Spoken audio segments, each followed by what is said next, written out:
ఆత్మ బంధువులందరికీ ఆత్మ ప్రణామాలు మాస్టర్స్. మాతృదేవోభవ, పితృదేవోభవ, ఆచార్య దేవోభవ. మనకి ఇంత చక్కటి ధ్యానాన్ని అందించినటువంటి బ్రహ్మర్షి పితామహ పత్రిజీ గారికి, సమస్త గురుమండలానికి, ఈ భూమాతకు, ప్రకృతి మాతకు, ఈ విశ్వానికి అందరికీ కూడా ఆత్మ నమస్కారాలు. మనకు జూమ్ క్లాస్ అందిస్తున్నటువంటి రంగనాథ్ సార్ కూడా ఆత్మ నమస్కారాలండి. క్లాస్కు వచ్చినటువంటి మీ అందరికీ కూడా ఆత్మ నమస్కారాలు, క్లాస్కు స్వాగతం. ఈరోజు మనకు మహావతార్ ఫౌండేషన్లో 14వ బ్యాచ్ 8వ రోజు క్లాస్కి అందరికీ స్వాగతం అండి. ముందుగా మనకు స్వాధ్యాయంలో 40 మాస్టర్స్ సందేశాలు అంటే ఆ బుక్ ద్వారా మనకు క్లాస్ తీసుకోవడానికి మనకు సుపరిచితులైనటువంటి గ్రేట్ సీనియర్ పిరమిడ్ మాస్టర్ గారు శ్రీనివాస్ సార్ గారు భీమవరం నుంచి రావడం జరిగింది. సార్ అందరికీ మనకు సుపరిచితులు. ధ్యానం అంటే ఏంటి, ధ్యానం ఎలా చేయాలి అనేసి ఒకసారి మనందరికీ కూడా సాక్షాత్కారం ఇచ్చేశారు. ఆ ధ్యానం ద్వారా అద్భుతమైన క్లాస్తో అందరికీ ఆ జ్ఞానాన్ని పంచారు. అంత గొప్ప మాస్టర్ ఈరోజు క్లాస్కి రావడం జరిగిందండి. ఈ 40 మాస్టర్స్ బుక్స్ ద్వారా వాళ్ళు ఏం సందేశం ఇచ్చారు అని డే 1 క్లాస్ ఈరోజు. సార్ నమస్తే సార్. క్లాస్ తీసుకోవాల్సిందిగా కోరుచున్నాను.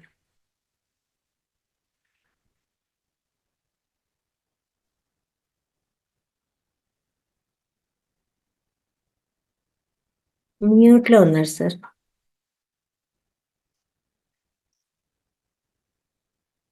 Thank you very much madam. నమస్కారాలు మిత్రులందరికీ, ఆధ్యాత్మిక మిత్రులందరికీ మహావతార్ ఫౌండేషన్ వారి తరపున హృదయపూర్వక ధన్యవాదాలు. చక్కగా జూమ్ ద్వారా ఎంతో మందిని ఆధ్యాత్మికంగా ఎంతో ఉన్నతంగా మరియు ముందుకి నడుపుతున్నటువంటి మాస్టర్స్, మహావతార్ ఫౌండేషన్ మాస్టర్స్ నిమిత్త మాత్రంగా ఉంటూ అందరినీ ముందుకు తీసుకెళ్తున్నారు. వాళ్ళు ఒక టీమ్గా గ్రేట్ జాబ్. అది ముఖ్యంగా ఒక మనిషి ఆధ్యాత్మికంగా ఎదగడం అంటే ఏం లేదండి, ఆత్మపరంగా ఎదగడమే ఆధ్యాత్మికంగా ఎదగడం. ఏమంటే ఆధ్యాత్మికత లేకపోతే ఆత్మపరంగా ఎదగరా అంటే ఎదుగుతారు. ఆత్మపరంగా ఆధ్యాత్మికత లేకపోతే ఆత్మపరంగా బొట్టు చిన్నది ఎదుగుతారు. ఆధ్యాత్మికత ద్వారా ఆత్మపరంగా ఉన్నతంగా ఎదుగుతారు, స్పీడ్గా ఎదుగుతారు, ఎక్కువ ఎదుగుదల ఉంటుంది. ఆ ఆధ్యాత్మిక ఎదుగుదలకు అంటే ఆత్మపరంగా ఉన్నత స్థితికి బాగా చేరుకోవడానికి, ఉన్న స్థితి నుంచి ఉన్నత స్థితికి ఎదగడానికి, ఒక స్థితిలో వచ్చాం మన భూమి మీదకి, మెరుగుపడి వెళ్ళాలి. ఇంకొంచెం ఉన్నత స్థితిని పొంది వెళ్తే అది ఎన్లైటన్మెంట్. సంపూర్ణంగా ఒక జన్మలో ఎదగక్కర్లేదు, ఎంతో కొంత ఈ జన్మ కంటే ఇంకొక జన్మకి కాస్తంత అయినా మనం ఉన్నతంగా మారి వెళ్తే అది ఎన్లైటన్మెంటే, అది ఎదుగుదలే. అది అందరూ హర్షిస్తారు పైలోకాల్లో. వెళ్ళిన తర్వాత కాస్త అయినా మెరుగుపడి వచ్చావు నువ్వు.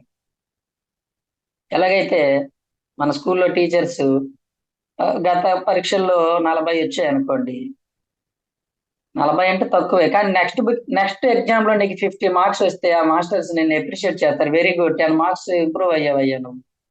70, 80, 90 వచ్చే వాళ్ళు ఉన్నా నీవు పరంగా చూస్తే నువ్వు ఎదిగావని చెప్పి వాళ్ళు ఎలాగైతే మనల్ని అప్రిషియేట్ చేస్తారో స్కూల్లో టీచర్స్, ఆ పైన ఉన్న మాస్టర్లు కూడా నువ్వు వెళ్ళి కాస్త ఎదిగొచ్చావని చెప్తారు. కాబట్టి మనం తెలుసుకోవాల్సింది ఆత్మపరంగా ఎదగడమే ఆధ్యాత్మికంగా ఎదగడం. ఆధ్యాత్మిక మార్గం అంటే ఆత్మపరంగా ఎదగడం కోసం తీసుకునేటువంటి మార్గం. కాబట్టి ఆధ్యాత్మిక మార్గంలో మనిషి ఎదగడానికి మూడు దారులు ఉన్నాయి, మూడు మార్గాలు ఉన్నాయి. ఒకటి ధ్యానము, రెండవది స్వాధ్యాయము, మూడవది సజ్జన సాంగత్యం. ఈ మూడిటి వల్లే ఆత్మపరంగా మనం ఉన్నత స్థితికి చేరుకుంటాము. త్రిరత్నాలు అన్నారు పత్రిజీ దీన్ని. అందులో ధ్యానం అనేది మనకి ఎవరితో పని లేదు, ఎవరి శ్వాస వాళ్ళ దగ్గర ఉంది కాబట్టి కళ్ళు మూసుకొని ధ్యానం చేసుకుంటాం. స్వాధ్యాయంలో ఎంతో మంది మాస్టర్లు రాసిన గ్రంథాలు, వాళ్ళ జీవితం అంతా నేర్చుకున్న జ్ఞాన సారం అంతా మనం నేర్చుకుంటాం. ఆ విధంగా ఆత్మపరంగా మనం ఎంతో జ్ఞానాన్ని పొందుతాం. సజ్జన సాంగత్యం అంటే వాళ్ళ అనుభవ సారాన్ని మనం స్వయంగా వాళ్ళు చెప్పిన దాన్ని ప్రత్యక్షంగా మనం వింటాం. అది గొప్ప జ్ఞానాన్ని మనకి అందిస్తుంది. కాబట్టి ఈ మూడు మార్గాలు ఆధ్యాత్మిక ఎదుగుదల లేదా ఆత్మపరంగా ఎదుగుదల మనిషికి. అందులో స్వాధ్యాయం కూడా ఈ జూమ్ సెషన్స్ ద్వారా మనం పొందడం జరుగుతుంది. యాక్చువల్ గా పుస్తకాలు చదువుకుంటాము, కానీ పుస్తకాన్ని పరిచయం అనేది చాలా అవసరం. పుస్తకం చూస్తే మనకు తెలియదు, అందులో ఏమున్నదో చెబితే దాని పట్ల ఆసక్తి కలుగుతుంది. నేను ధ్యానంలోకి వచ్చిన తర్వాత అండి, అంతకు ముందు స్కూల్ పుస్తకాలు నా సబ్జెక్ట్ సిలబస్ చదవడమే తప్ప బుక్స్ రీడింగ్ తక్కువ. అసలు కొనేవాడినే కాదు ఏ బుక్ చూసినా. ఆ డబ్బులు దండగ అనుకునేది. ధ్యానం చేసిన తర్వాత పుస్తకాల మీద ఇష్టం పెరిగింది. పుస్తకాలు బాగా కొనటం, బాగా చదవటం బాగా అలవాటు అయ్యి బుక్స్ చదవటం, ఆ నాలెడ్జ్ ని మళ్ళీ మళ్ళీ రాసుకోవటం, నోట్స్ రాసుకోవటం అలవాటు అయ్యింది. అంత తపనగా ఉండేది. ఉంది కూడా. ఇప్పుడు కూడా అంతే. బుక్స్ చదివానంటే ఈవెన్ వీడియోస్ విన్నా, ఏదైనా వీడియోస్ విన్నా కూడా స్టాప్ చేసి మొత్తం పాయింట్స్ రాసుకుంటాను నోట్స్ లో. ఎందుకంటే ఆ వీడియో మళ్ళీ మనకు దొరుకుతుందో లేదో ఎప్పుడు మళ్ళీ చూస్తాం. బుక్ లో ఉందనుకోండి ఎప్పటికప్పుడు మనం రెఫర్ చేసుకోవడానికి ఉంటుంది.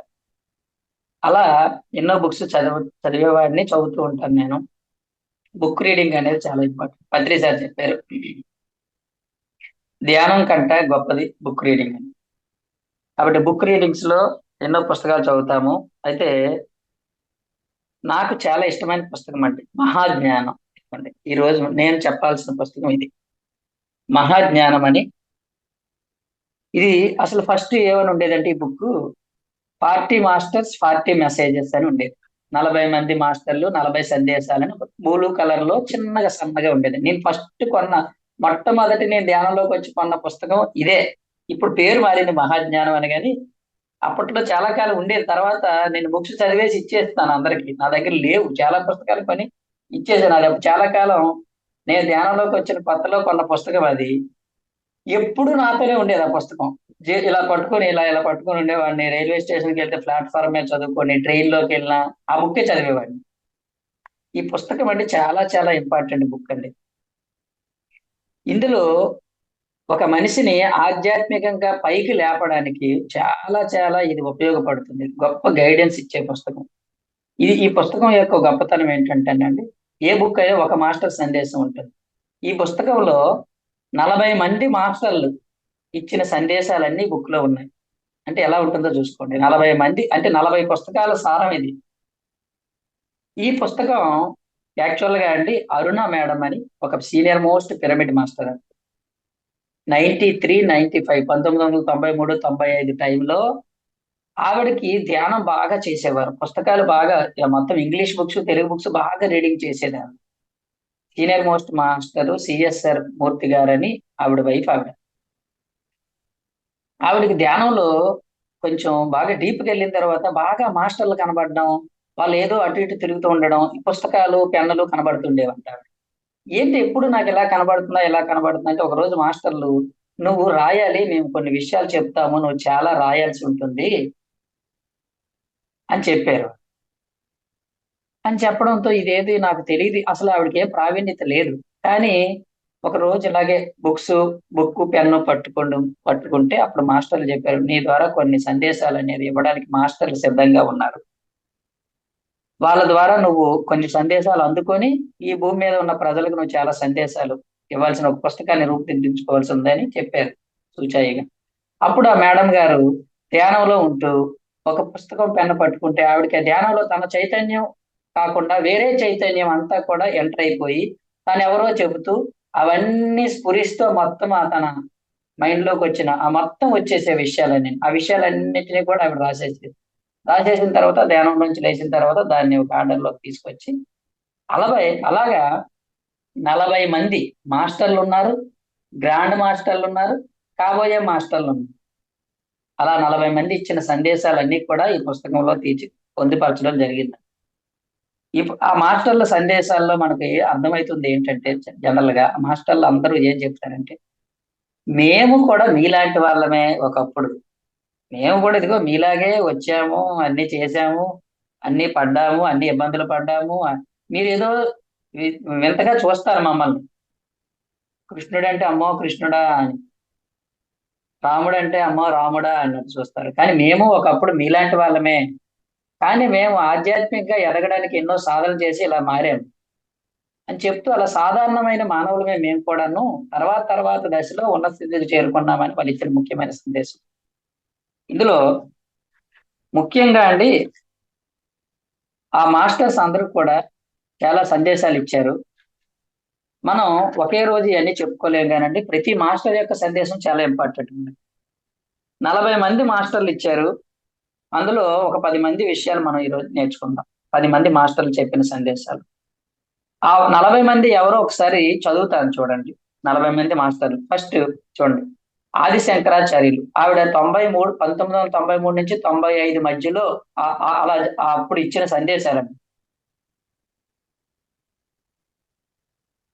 ఆది శంకరాచార్యులు చూడండి, రావణుడు, హిరణ్యకశిపుడు, విభీషణుడు, అశ్వత్థామ, నారదుడు, జనకుడు, యుధిష్ఠిరుడు అంటే ధర్మరాజు, దుర్వాసుడు, జమదగ్ని, వాల్మీకి, సీత, రాముడు, రమణ మహర్షి, యముడు, పార్వతి, శివుడు, గణపతి, భేతాళుడు, విక్రమాదిత్యుడు, ఇంద్రుడు, వాలి, కుంభకర్ణుడు, నానాజీ, అష్టావక్రుడు, చిత్రగుప్తుడు, హరిశ్చంద్రుడు, బలిచక్రవర్తి, సెయింట్ జేవియర్, ఏకలవ్య, రాఘవేంద్ర స్వామి, మార్ప, నియాంగో, కృష్ణుడు, దశరథుడు, హనుమంతుడు, సరస్వతి, కాళీ, వెంకటేశ్వర స్వామి, విశ్వామిత్రుడు. వీరు 40 మంది మాస్టర్. ఈ 40 మంది మాస్టర్లు ఇచ్చిన సందేశాలు అనేవి ఇందులో ఉన్నాయి. ఈ సందేశాల గురించి మనం తెలుసుకుందాము. చక్కగా శ్రద్ధతో చక్కగా వినండి. నేను ఈ 40 మంది మాస్టర్లు ఇచ్చిన కొన్ని ముఖ్యమైన పాయింట్లు నేను చెప్తాను. ఆది శంకరాచార్యులు చూడండి, ఆది శంకరాచార్యులు మొట్టమొదటే ఆయన ఇచ్చిన, ఇది 1994 మార్చి 10వ తేదీన రాత్రి 10:30 జరిగిందండి. ఛానల్ ద్వారా ఆవిడకి ఇవ్వడం జరిగింది మెసేజ్. ఇలా మనం డేట్స్ అన్ని మనం చెప్పుకోవద్దు, కానీ ఒక్కొక్క మాస్టర్ వాళ్ళు ఇచ్చిన సందేశాల గురించి చెప్పుకున్నాము. చక్కగా వినండి. ఈయన చాలా గమ్మత్తైన విషయం చెప్పాడు. ఆయన ఏం చెప్పారు తెలుసానండి? విలువ ఏ సమాజాన్నైనా విలువ అనేది చాలా ముఖ్యమైన విషయం. విలువల వ్యవస్థ లేకుండా ఒక సమాజం కానీ ఒక సంస్కృతి కానీ మనలేదు. పునాది లేకుండా ఎలా భవనం నిలవదో అలాగని ఏ సమాజానికైనా విలువల వ్యవస్థ అనేది పునాది అవుతుంది. ఈ విలువలకు కట్టుబడి ఉండడం అనేది ఆ సమాజం యొక్క ప్రతి సభ్యునికి చాలా ముఖ్యం. మనం జనరల్ గా సమాజంలో కొన్ని విలువలు ఉంటాయి, ఆ విలువలకు కట్టుబడి ఉండాల్సిందే నువ్వు, అది చాలా ఇంపార్టెంట్ అన్నాడు. ఎందుకనంటే నువ్వు ఆచితూచి కోరుకొని వచ్చావు ఈ సమాజం, నువ్వు ఎక్కడ పుట్టాలని. ఆ విలువలకు కట్టుబడి ఉండడానికి కోసం వచ్చావు. ఆ విలువల్లోనే నువ్వు నేర్చుకోవాల్సింది అంతా ఉందని తెలిసే వచ్చినప్పుడు నువ్వు ఆ విలువలు వాటిని నువ్వు వ్యతిరేకిస్తే నువ్వు అజ్ఞానంలో ఉన్నట్టే. కాబట్టి నువ్వు ఏ విలువలనైతే ఎంచుకొని వచ్చావో ఆ విలువలకి నువ్వు గౌరవించాలి. చూడండి, మీరు ఏ సమాజంలో పుట్టారో ఆ సమాజపు విలువలకు అనుగుణంగా మిమ్మల్ని మీరు మలుచుకోకపోతే పురోగతి సాధించలేరు. మీ సంస్కృతి సమాజాల విలువలను అనుసరించకపోవడం వల్ల మీ జీవిత సారమే మృగ్యమవుతుంది. ఇది ఎక్కడో ఉన్న ఇతర దేశాలు మెరుగ్గా ఉన్నాయని అనుకొని ఉంటే ఈ విలువల వ్యవస్థలో నేను పుట్టి ఉండేవాడినే కాదు. చూడండి, అది బాగుంది కదండి, ఆ దేశంలో ఇంకా బాగున్నాయి కదండి అనుకుంటే మరి అక్కడే పుట్టేవాడు కదా, ఇక్కడ ఎందుకు పుట్టావు నువ్వు? ఇక్కడ పుట్టేవు అంటే అక్కడికంటే ఇక్కడ ఏవో విలువలు బాగున్నాయనే కదా నువ్వు పుట్టావు. కాబట్టి నీ విలువల వ్యవస్థను నువ్వు గౌరవించి వాటిని అనుసరించడం నేర్చుకో. ప్రాథమికమైన విషయం ఏమిటంటే మనుషులు తమంతట తామే ఎంపిక చేసుకుని తగిన ప్రదేశంలో పుడతారు. నిర్ణీత విలువలు గల వ్యవస్థలో పుట్టమని ఎవరిని బలవంత పెట్టరు. అందులో ఏదైనా తప్పంటూ ఉంటే మీరు అసలు దాన్ని ఎంచుకునే వాళ్ళే కాదు, మీరు స్వయంగా ఎన్నుకున్నారు కాబట్టి తప్పనిసరిగా మీరు అందులోనే జీవించాల్సి ఉంటుంది. ఆ వ్యవస్థ నుంచే మీరు నేర్చుకోవాల్సి ఉంటుంది. ఎందువలనంటే కేవలం ఇక్కడ మాత్రమే మీరు ఆధ్యాత్మికంగా ఎదగగలరు, పరిణితి చెందగలరు, అభివృద్ధి చెందగలరు. స్నేహితులారా, గుర్తుపెట్టుకోండి, విలువల వ్యవస్థ, విలువ ఆధారిత వ్యవస్థ గురించి మాట్లాడుతున్నానంటే అది ఒక ఇంటి పరంగా, కుటుంబ పరంగా, కుటుంబ సంబంధాల పరంగా, అందులో మీ ఉనికి పరంగా నేను చెప్పాను. ఇది విలువల గురించి, సమాజంలోని సంస్కృతిలోని ఒక వ్యక్తి యొక్క ఆధ్యాత్మిక పెరుగుదలపై ఆ విలువల ప్రభావం గురించి టూకీగా నా అభిప్రాయం. చూడండి, జనరల్ గా మనం ప్రాపంచికతను పట్టించుకోకండి, ఆధ్యాత్మికతలో అంటాం. అని ఏం చెప్పారంటే నీ ఆధ్యాత్మిక ఎదుగుదలకి నీ ప్రాపంచిక పరిస్థితులే ముఖ్యమైన కారణం అవుతాయి అని చెప్పాడు. చూశారా? కుటుంబము ఇవన్నీ చెప్పారు ఆయన. అవన్నీ చాలా ఇంపార్టెంట్ నీ ఆధ్యాత్మిక ఎదుగుదలకి. సంసారమే నిర్వాణం అన్నారా? అంటే దాని అర్థం ఇదే కదా. సంసారమే నిర్వాణం అంటే, సంసారం అంటే విలువలతో కూడి ఉంది. భార్య, భర్త, పిల్లలు, తల్లిదండ్రులు, ఒక సమాజము, ఇవన్నీ కట్టుబాట్లు ఇవన్నీ ఉన్నాయి కదండి. వాటి నుంచి చాలా నేర్చుకోవాల్సి ఉంటుంది. దానిని మీరు తీసి పడేయకండి అని ఆయన సందేశం ఇచ్చారు. అది మొట్టమొదటి ఆయన ఇచ్చిన సందేశం. అయిపోయింది. ఆయన చాలా తక్కువ ఇచ్చారు సందేశం. తర్వాత రెండవ మాస్టర్ రావణాసురుడు, రావణుడు. రావణుడు కూడా మెసేజ్లు ఇస్తాడంటే ఇస్తారు. ఎందుకు ఇవ్వరండి? ఆయన కూడా మెసేజ్ ఇచ్చారు. ఆయన చెప్పిన మెసేజ్ చాలా ఇంపార్టెంట్ అండి. ఆయన ఎలా ఉండకూడదో చెప్పాడు ఆయన. ఈ ఆదిశంకరాచార్య ఎలా ఉండాలో చెప్పారు.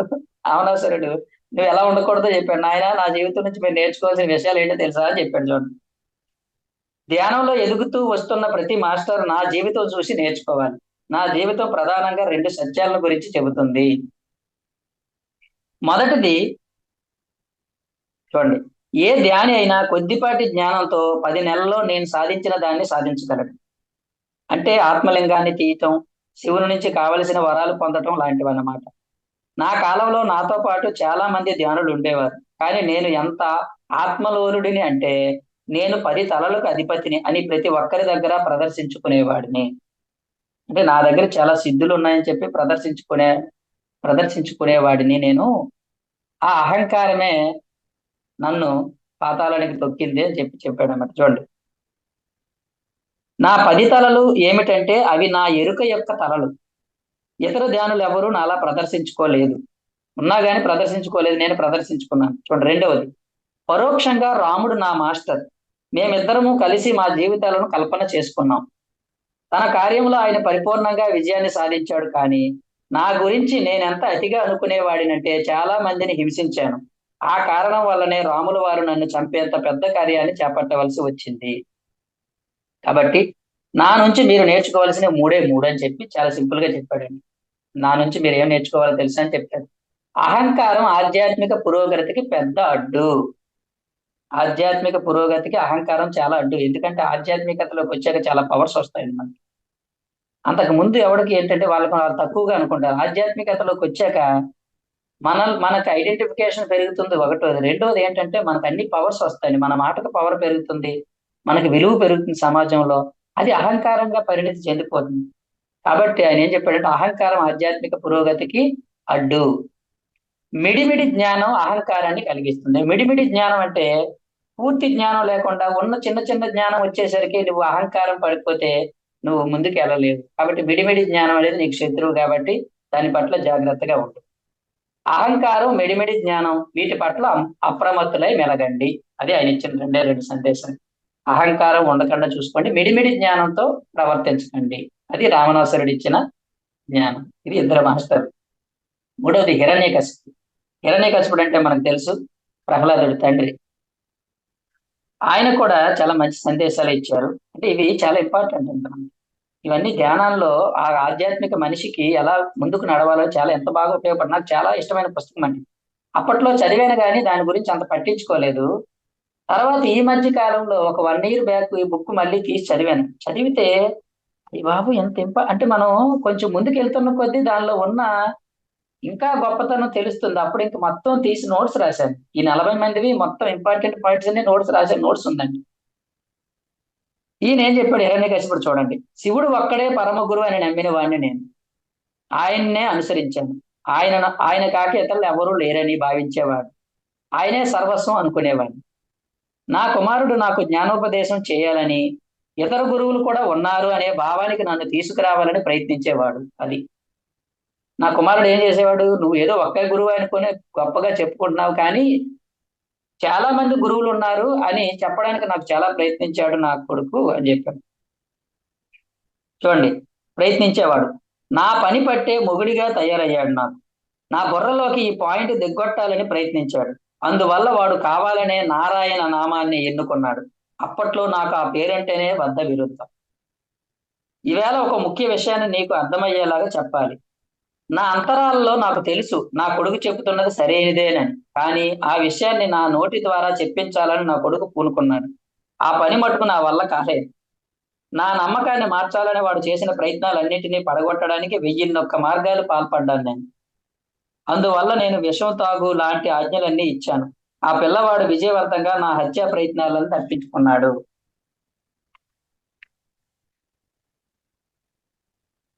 ఎప్పుడూ నేను ఓడిపోతూనే వచ్చాను. చివరికి నా తెలివి తక్కువతనానికి పరాకాష్ఠగా వాడిని సవాలు చేశాను, తన గురువును భౌతికంగా నా ఎదుట ప్రత్యక్షం చేయమని. కనుక ధ్యాన సాధకులారా, మీలో ఎవరైనా నాకు తెలుసు అని అనుకున్నట్లయితే దయచేసి కూర్చొని ధ్యానించి మీకు తెలిసిన దాన్ని నిజంగా తెలుసుకోవడం మొదలు పెట్టండి. నాకు తెలిసిందే కరెక్ట్ అనే భావనలో ఎప్పుడు ఉండకండి.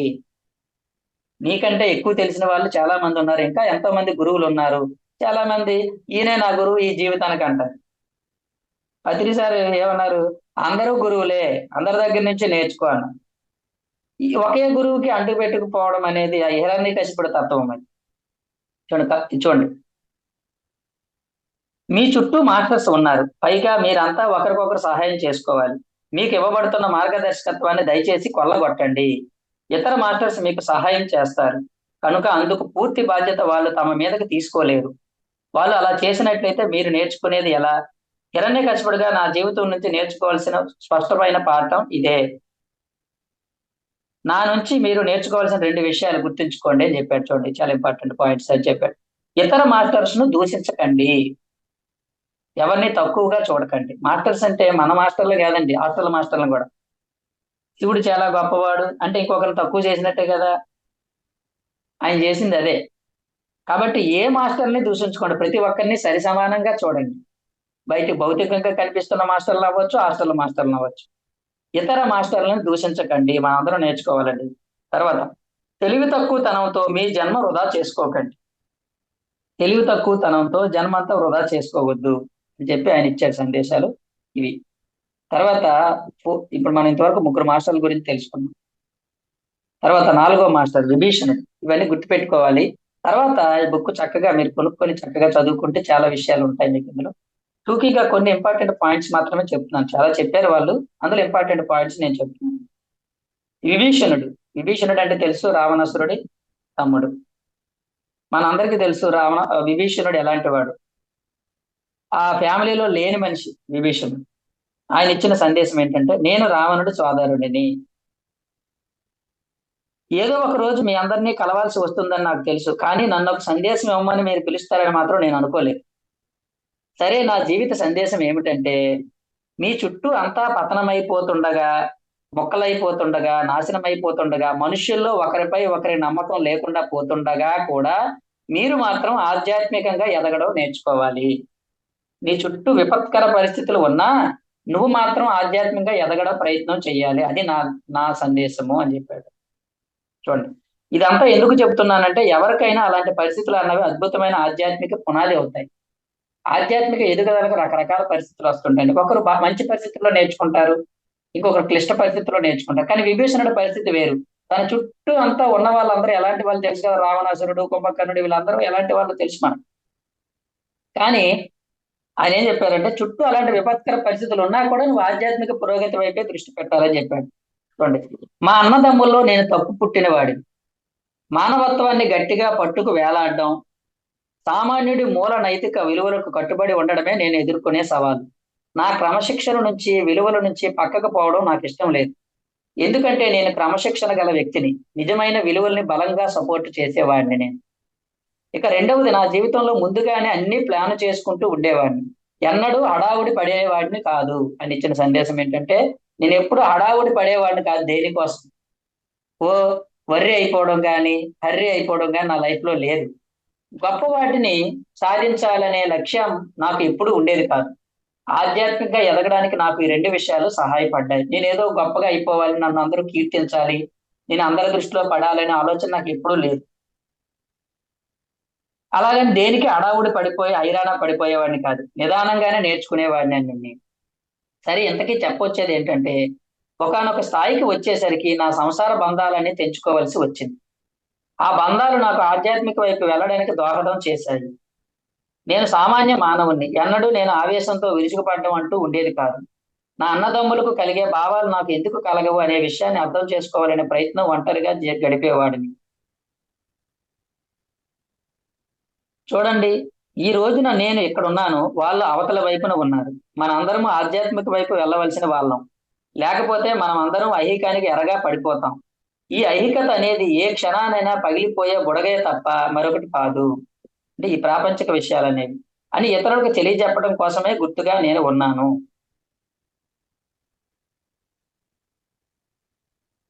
చూడండి, ఒకప్పుడు సామాన్యుని అయిన నేను ఈనాడు భౌతిక శరీరంలో చూడండి 7వ చైతన్య శరీరానికి మాస్టర్ గా ఉన్నాను. ప్రస్తుతానికి నేను ఏం చేస్తున్నానంటే సెవెంత్ బాడీకి మాస్టర్ గా ఉన్నాను. నేను అక్కడ పనిచేస్తున్నాను. నేను ఆ లెవెల్లో పనిచేస్తున్నాను. నేను మరి కొంత నిజాయితీగా ప్రయత్నం చేస్తే అతి త్వరలో నా స్థితికి మీరు కూడా చేరుకోగలుగుతారు.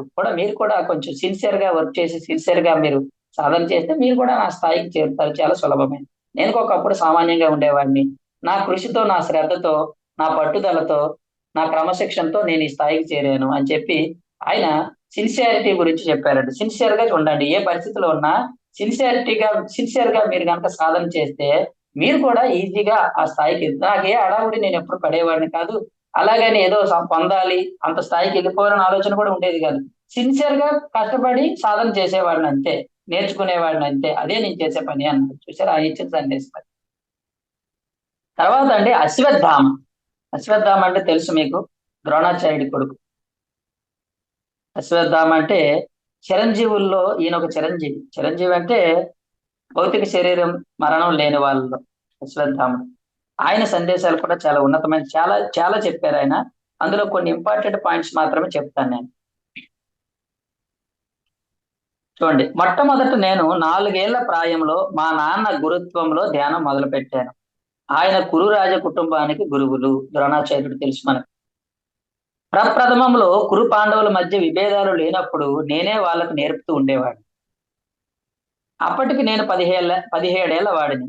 అప్పటికే నేను పరిపూర్ణత్వం పొందాను. పొందవలసి ఉన్నది రాబోయే మహాభారత సంగ్రామం కారణంగా ధ్యానమే కాకుండా నా తండ్రి నుంచి నేను నేర్చుకున్న విద్యలలో కూడా నిష్ణాతుని అయ్యాను. అప్పట్లో అది చాలా కష్టతరమైన శ్రమతో కూడుకున్న జీవితం.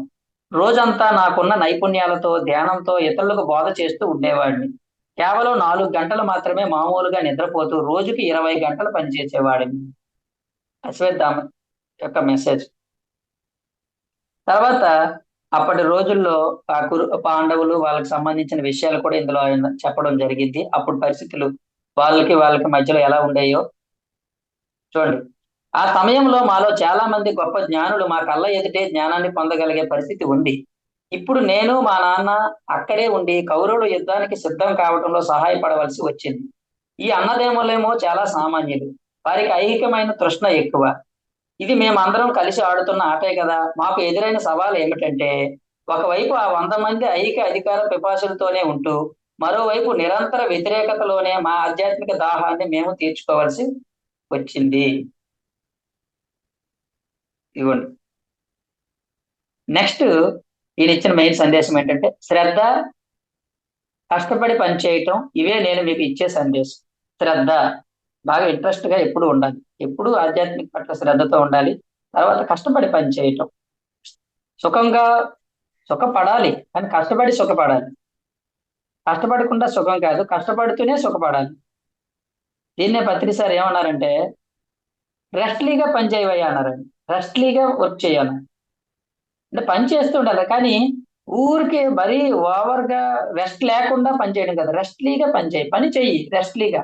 అంటే రెస్ట్ తీసుకుంటూనే పనిలో కూడా రెస్ట్ నేర్చుకోవాలి. నువ్వు పని చేస్తున్నప్పుడు కూడా ఆ పనిలో కూడా రెస్ట్ నువ్వు తీసుకోగలగాలి. అది గొప్ప మాస్టర్ లక్షణం. రెస్ట్లీగా వర్క్ చేయని వారండి. ఈయన కూడా ఏం చెప్పాడు, కష్టపడి పని చేయటం, ఇవే నేను మీకు ఇచ్చే సందేశం. ఈయనకి కొన్ని ప్రశ్నలు అడిగారండి. ఆ ప్రశ్నలకు కొన్ని ఆన్సర్లు చెప్పారు. అందులో కొన్ని మనకు అవసరమైన కొన్ని ఉన్నాయి. అందులో 2-3 చెప్తాను నేను. అయ్యా తమరు చిరంజీవి, ఇది ఎలా వచ్చింది మీకు అని అడిగి. అంటే అప్పుడు చిరంజీవి అంటే భౌతిక మరణం లేనివాడు. మేము తరతరాల తరబడి, శతాబ్దాల తరబడి శాశ్వతంగా ఒకే భౌతిక శరీరం ధరించే ఉంటాము. నా గురువైన నా తండ్రి నుంచి ఈ స్థితిని ఒక వరంగా పొందాను. నా శ్రద్ధకు, ధ్యానంలో నా పటిమకు సంతోషించి ఆయన ఇచ్చిన వరం అది. ముందుగా నేను చిరంజీవి కావాలని కోరిక నాలో ఏ కోశాన లేదు.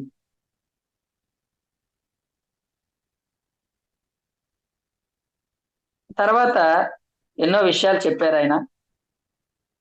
చిరంజీవిగా ఉండాలంటే ఏంటి, క్వాలిటీస్ ఏంటండి, మేము కూడా చిరంజీవిగా ఉండాలంటే దానికి ఏమైనా రూల్స్ ఉన్నాయా అని అడిగితే అప్పుడు ఆయన కొన్ని చెప్పారు. ఉంటామో లేదో గాని మనం కొన్ని ఆయన చెప్పిన విషయాలు మనం చూద్దాం. ప్రతి క్షణం జీవించాలన్న కోరిక బలంగా ఉండడం. ఇది చాలా ఇంపార్టెంట్ పాయింట్ అండి. మనం ఇంకా జీవించాలి, నేను ఇంకా జీవించి ఉండాలి. ఎందుకంటే ఇంకా ఈ శరీరంతో మనం ఎప్పుడూ బ్రతుకు మీద ఆశ ఉండాలండి. చాలా మంది అంటారు ఇది ఎప్పుడైనా వెళ్ళిపోయేదే, మనం దాని గురించి ఎందుకు అంటారు. సత్యం తెలుసుకోవాలి కానీ ఈ శరీరాన్ని తీసుకొని వచ్చినప్పుడు మనకు శరీరం చాలా చేస్తుంది. కాబట్టి శరీరం మీద ఆశ ఉండాలి, ఇంకా బ్రతకాలి నేను, ఇంకా ఉండాలనే ఆలోచన, ఆశ ఉంటే, ఆ కోరిక ఉంటే మనం ఉంటామండి. ఫస్ట్ ఆయన ఏం చెప్పాడు, చిరంజీవిగా ఉండాలంటే ప్రతి క్షణం జీవించాలన్న కోరిక బలంగా కలిగి ఉండాలి.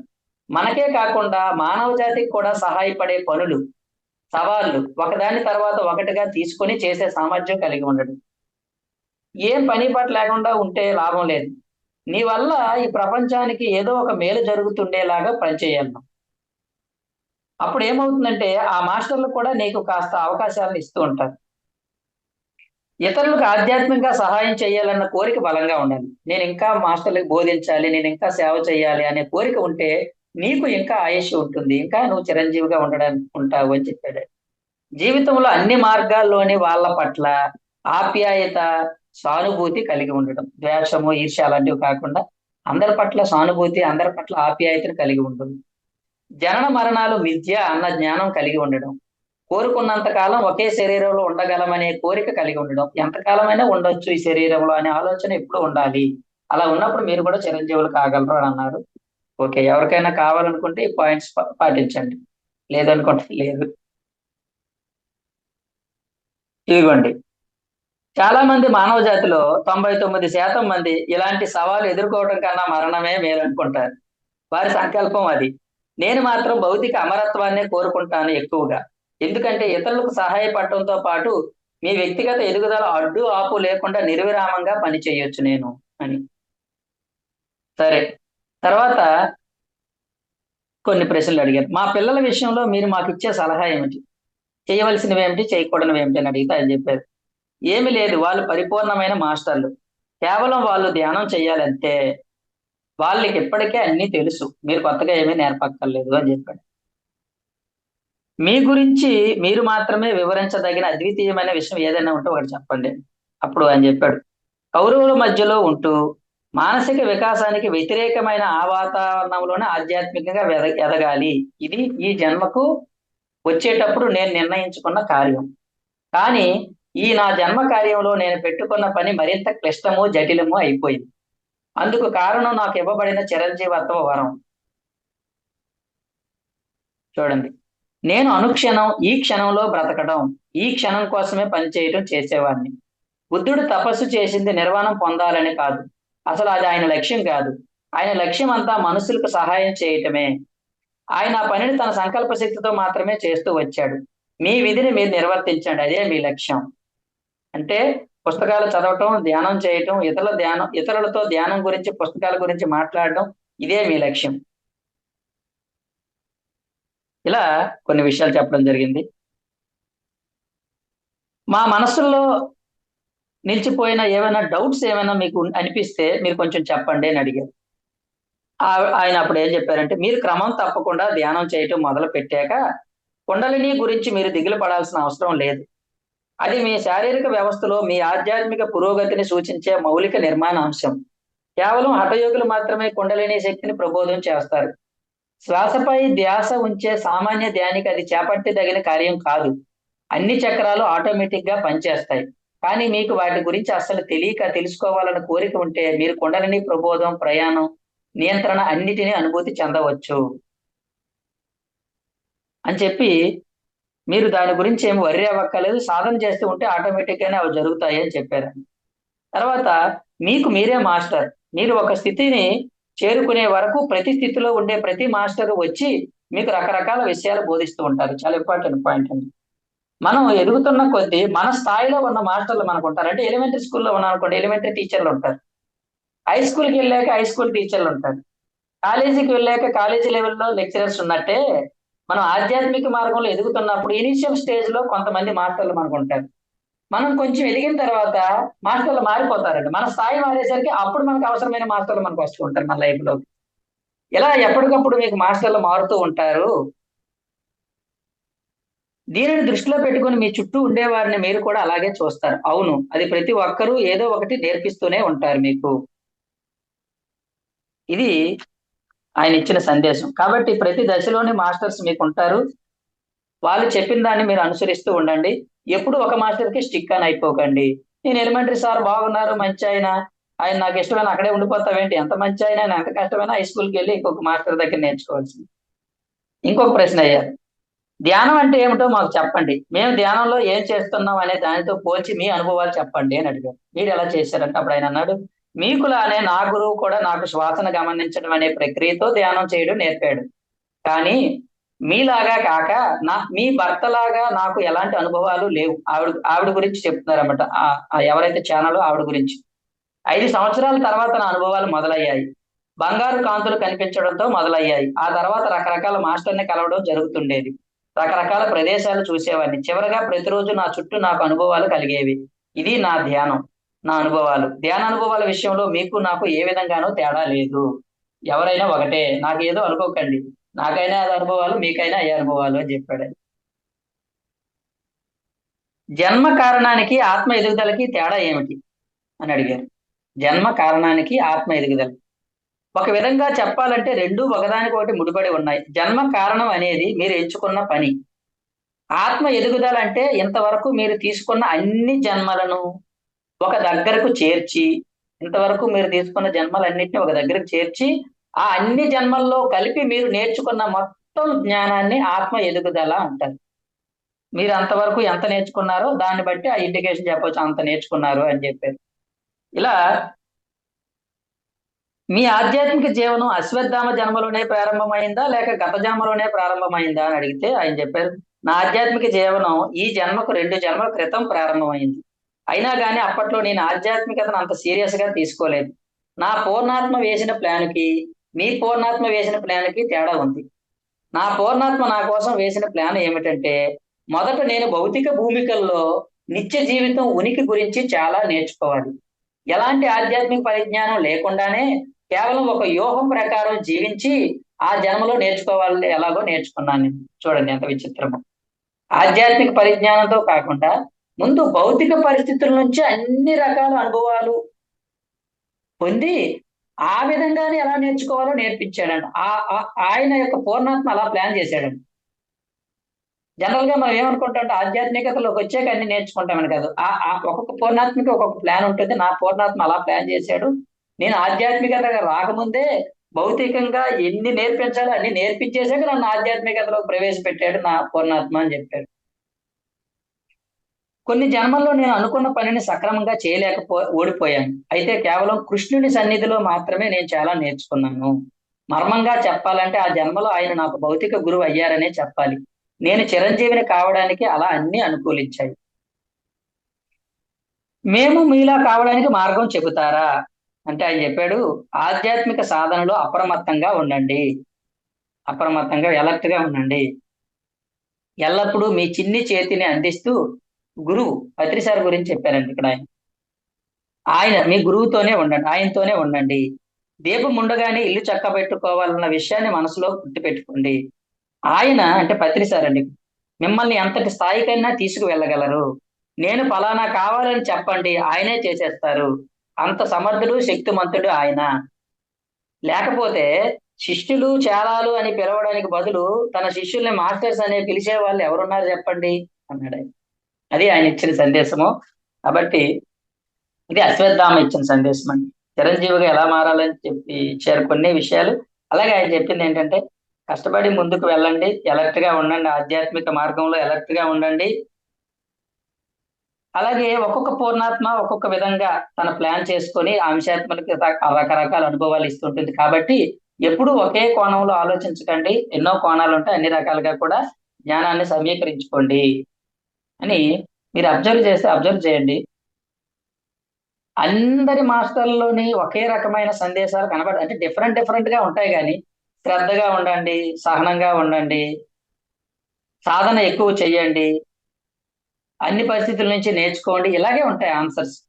అయితే వాళ్ళ లైఫ్ నుంచి మనం కొన్ని కొత్త విషయాలు మనం నేర్చుకునేది ఉంటుంది. తర్వాత ఆరో మాస్టర్ ఎవరంటే నారదుడు. నారదుడు అంటే తెలుసు కదండి, అందరికీ పుల్లలు పెడతాడు. కానీ ఈ పుస్తకం చదివే కంటే నాకు ఒక పాయింట్ తెలిసింది.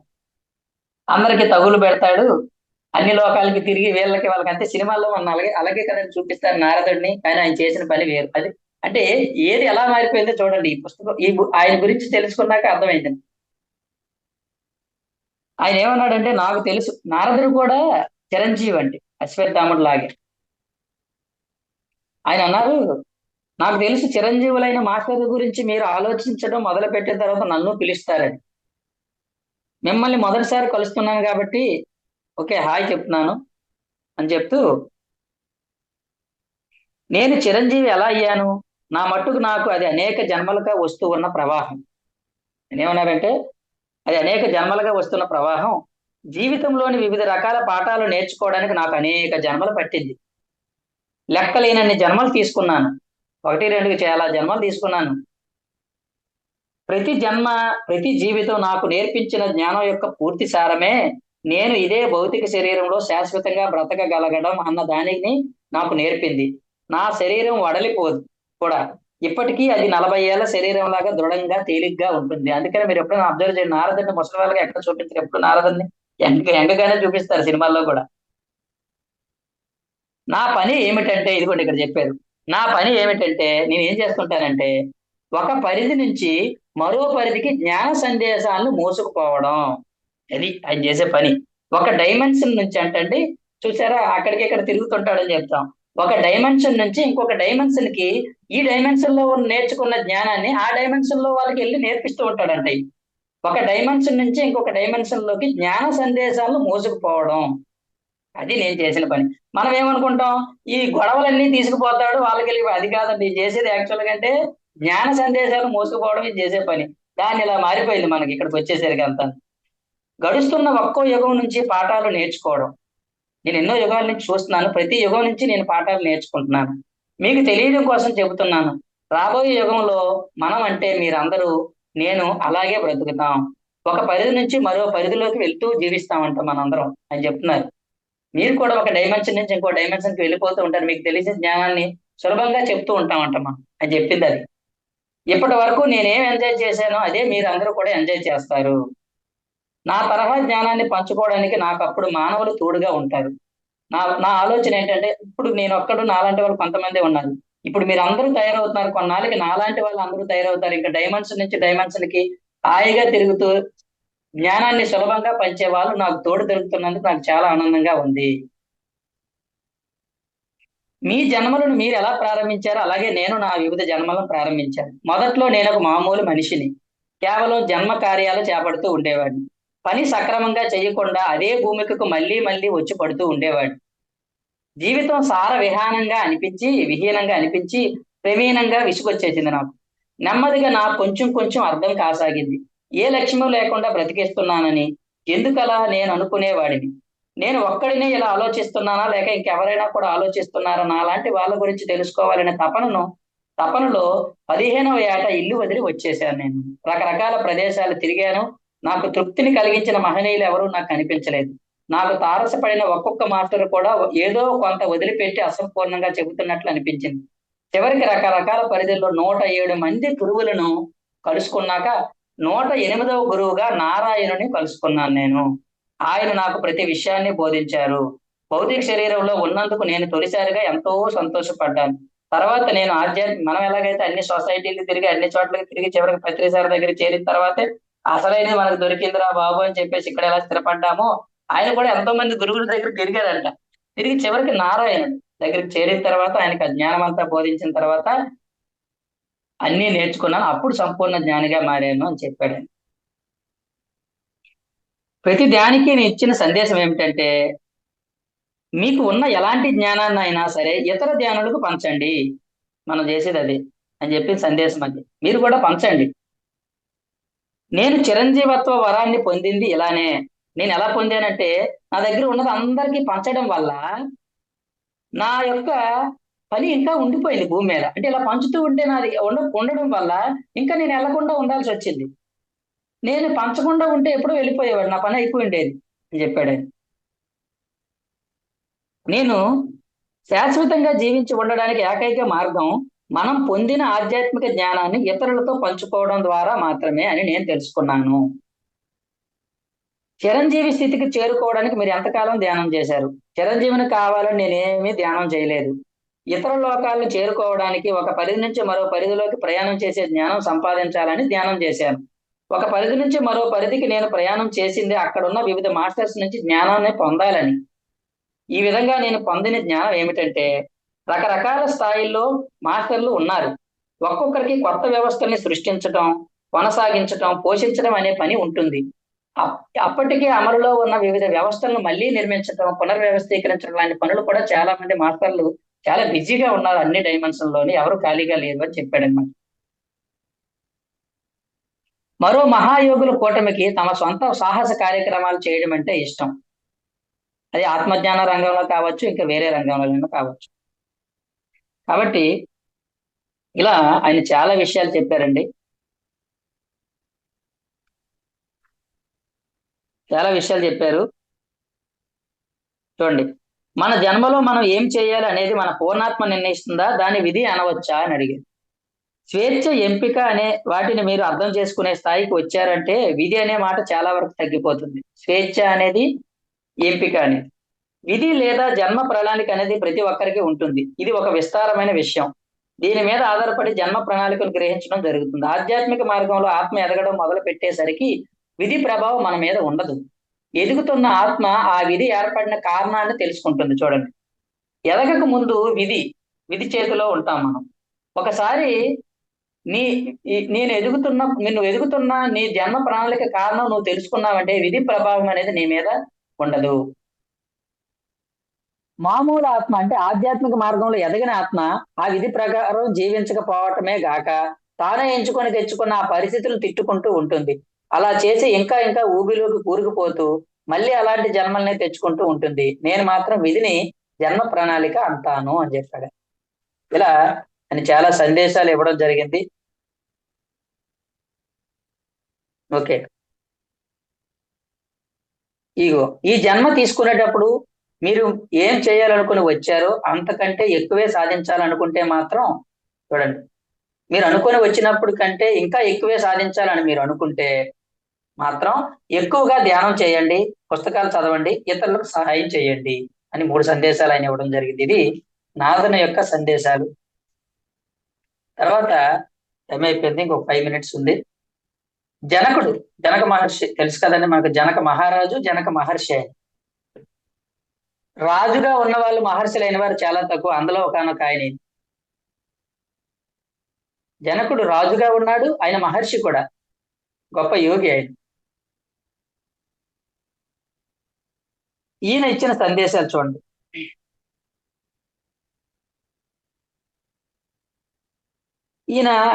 ఆయన లైఫ్ గురించి కూడా చెప్పారు.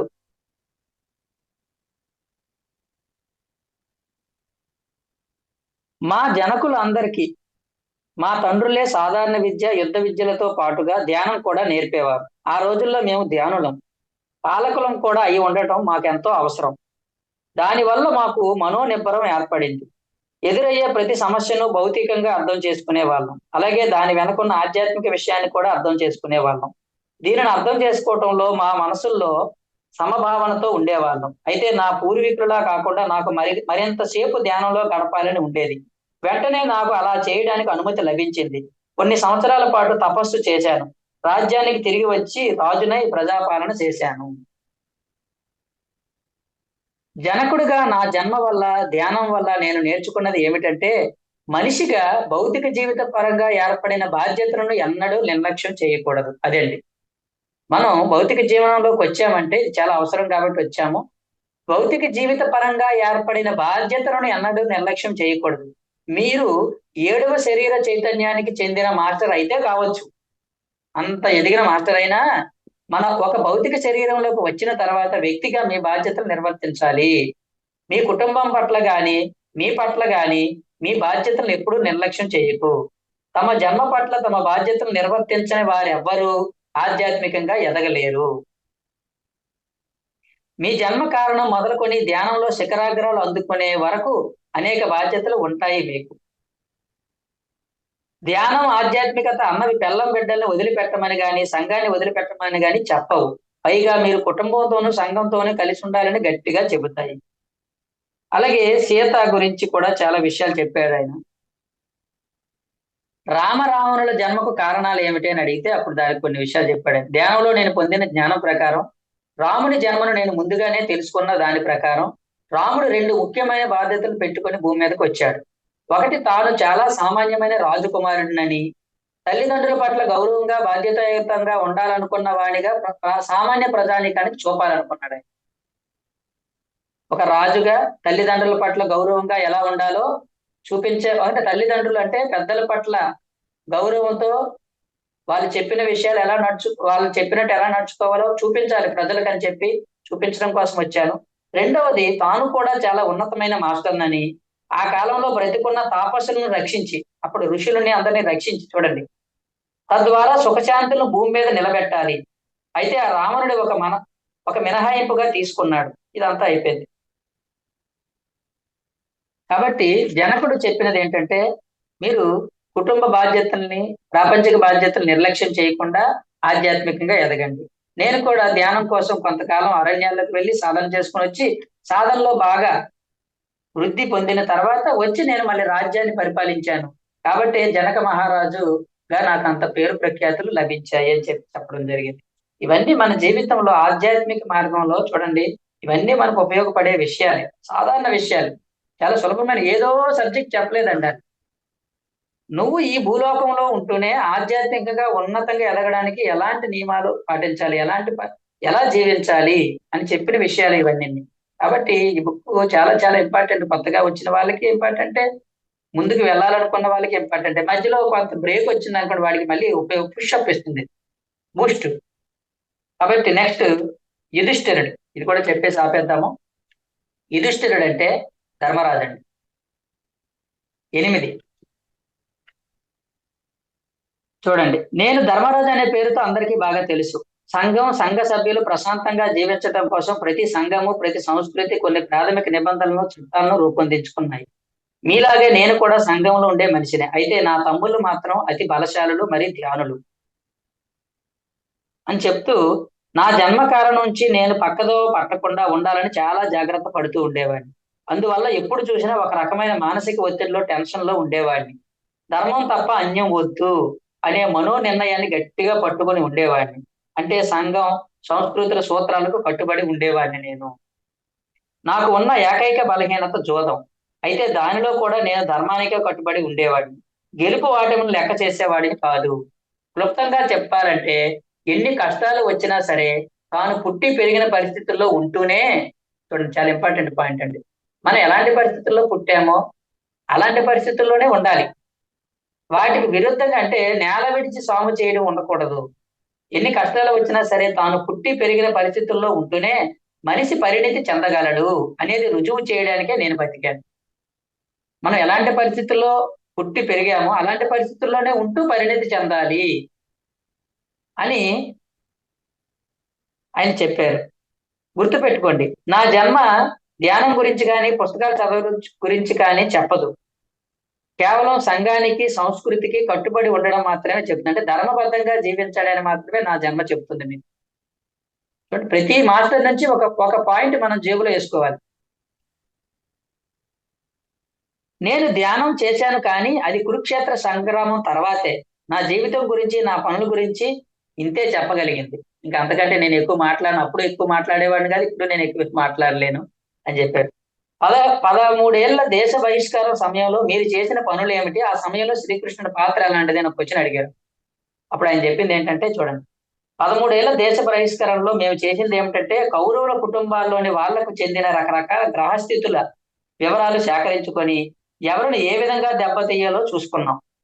మా తమ్ముళ్ళు అర్జునుడు, నకులు, సహదేవులు ఆ పనిలో మునిగి ఉండగా, భీముడు దుశ్శాసనుడి విషయంలో ఇలాంటి పనిలోనే ఉన్నాడు.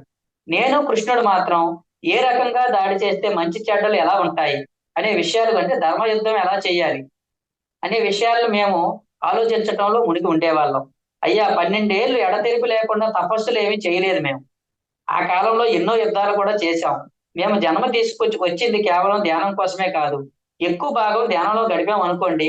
ఈ అరణ్యవాస కాలంలోనే అర్జునుడు బహుముఖ పద్ధతి అంటే మల్టీ డైమెన్షన్ వరల్డ్ లో నేర్చుకున్నాడు అర్జునుడు. ఈ 12 ఏళ్ల అరణ్యవాసంలో అమితంగా లాభపడిన వ్యక్తి ఎవరైనా ఉన్నారంటే ఆవిడ ద్రౌపది. తన అతీంద్రియ శక్తులన్నిటినీ ఆమె తిరిగి తెచ్చుకుంది. కృష్ణుడు ఆమెకు ప్రధాన గురువు. అతని నుంచి ఆమె చాలా నేర్చుకుంది. ఇది ఆయన చెప్పింది. నెక్స్ట్ దుర్వాసుడు అండి. మీకు తెలుసు అనుకుంటా దుర్వాసుడు అనగానే కోపం, చాలా కోపిష్టి. మహర్షులలో దుర్వాస మహర్షి అనగానే కోపం గుర్తుకొస్తుంది. ఆయన నిత్య కోపి, ప్రతి క్షణం కోపిగా ఉంటాడని మనకు తెలుసు.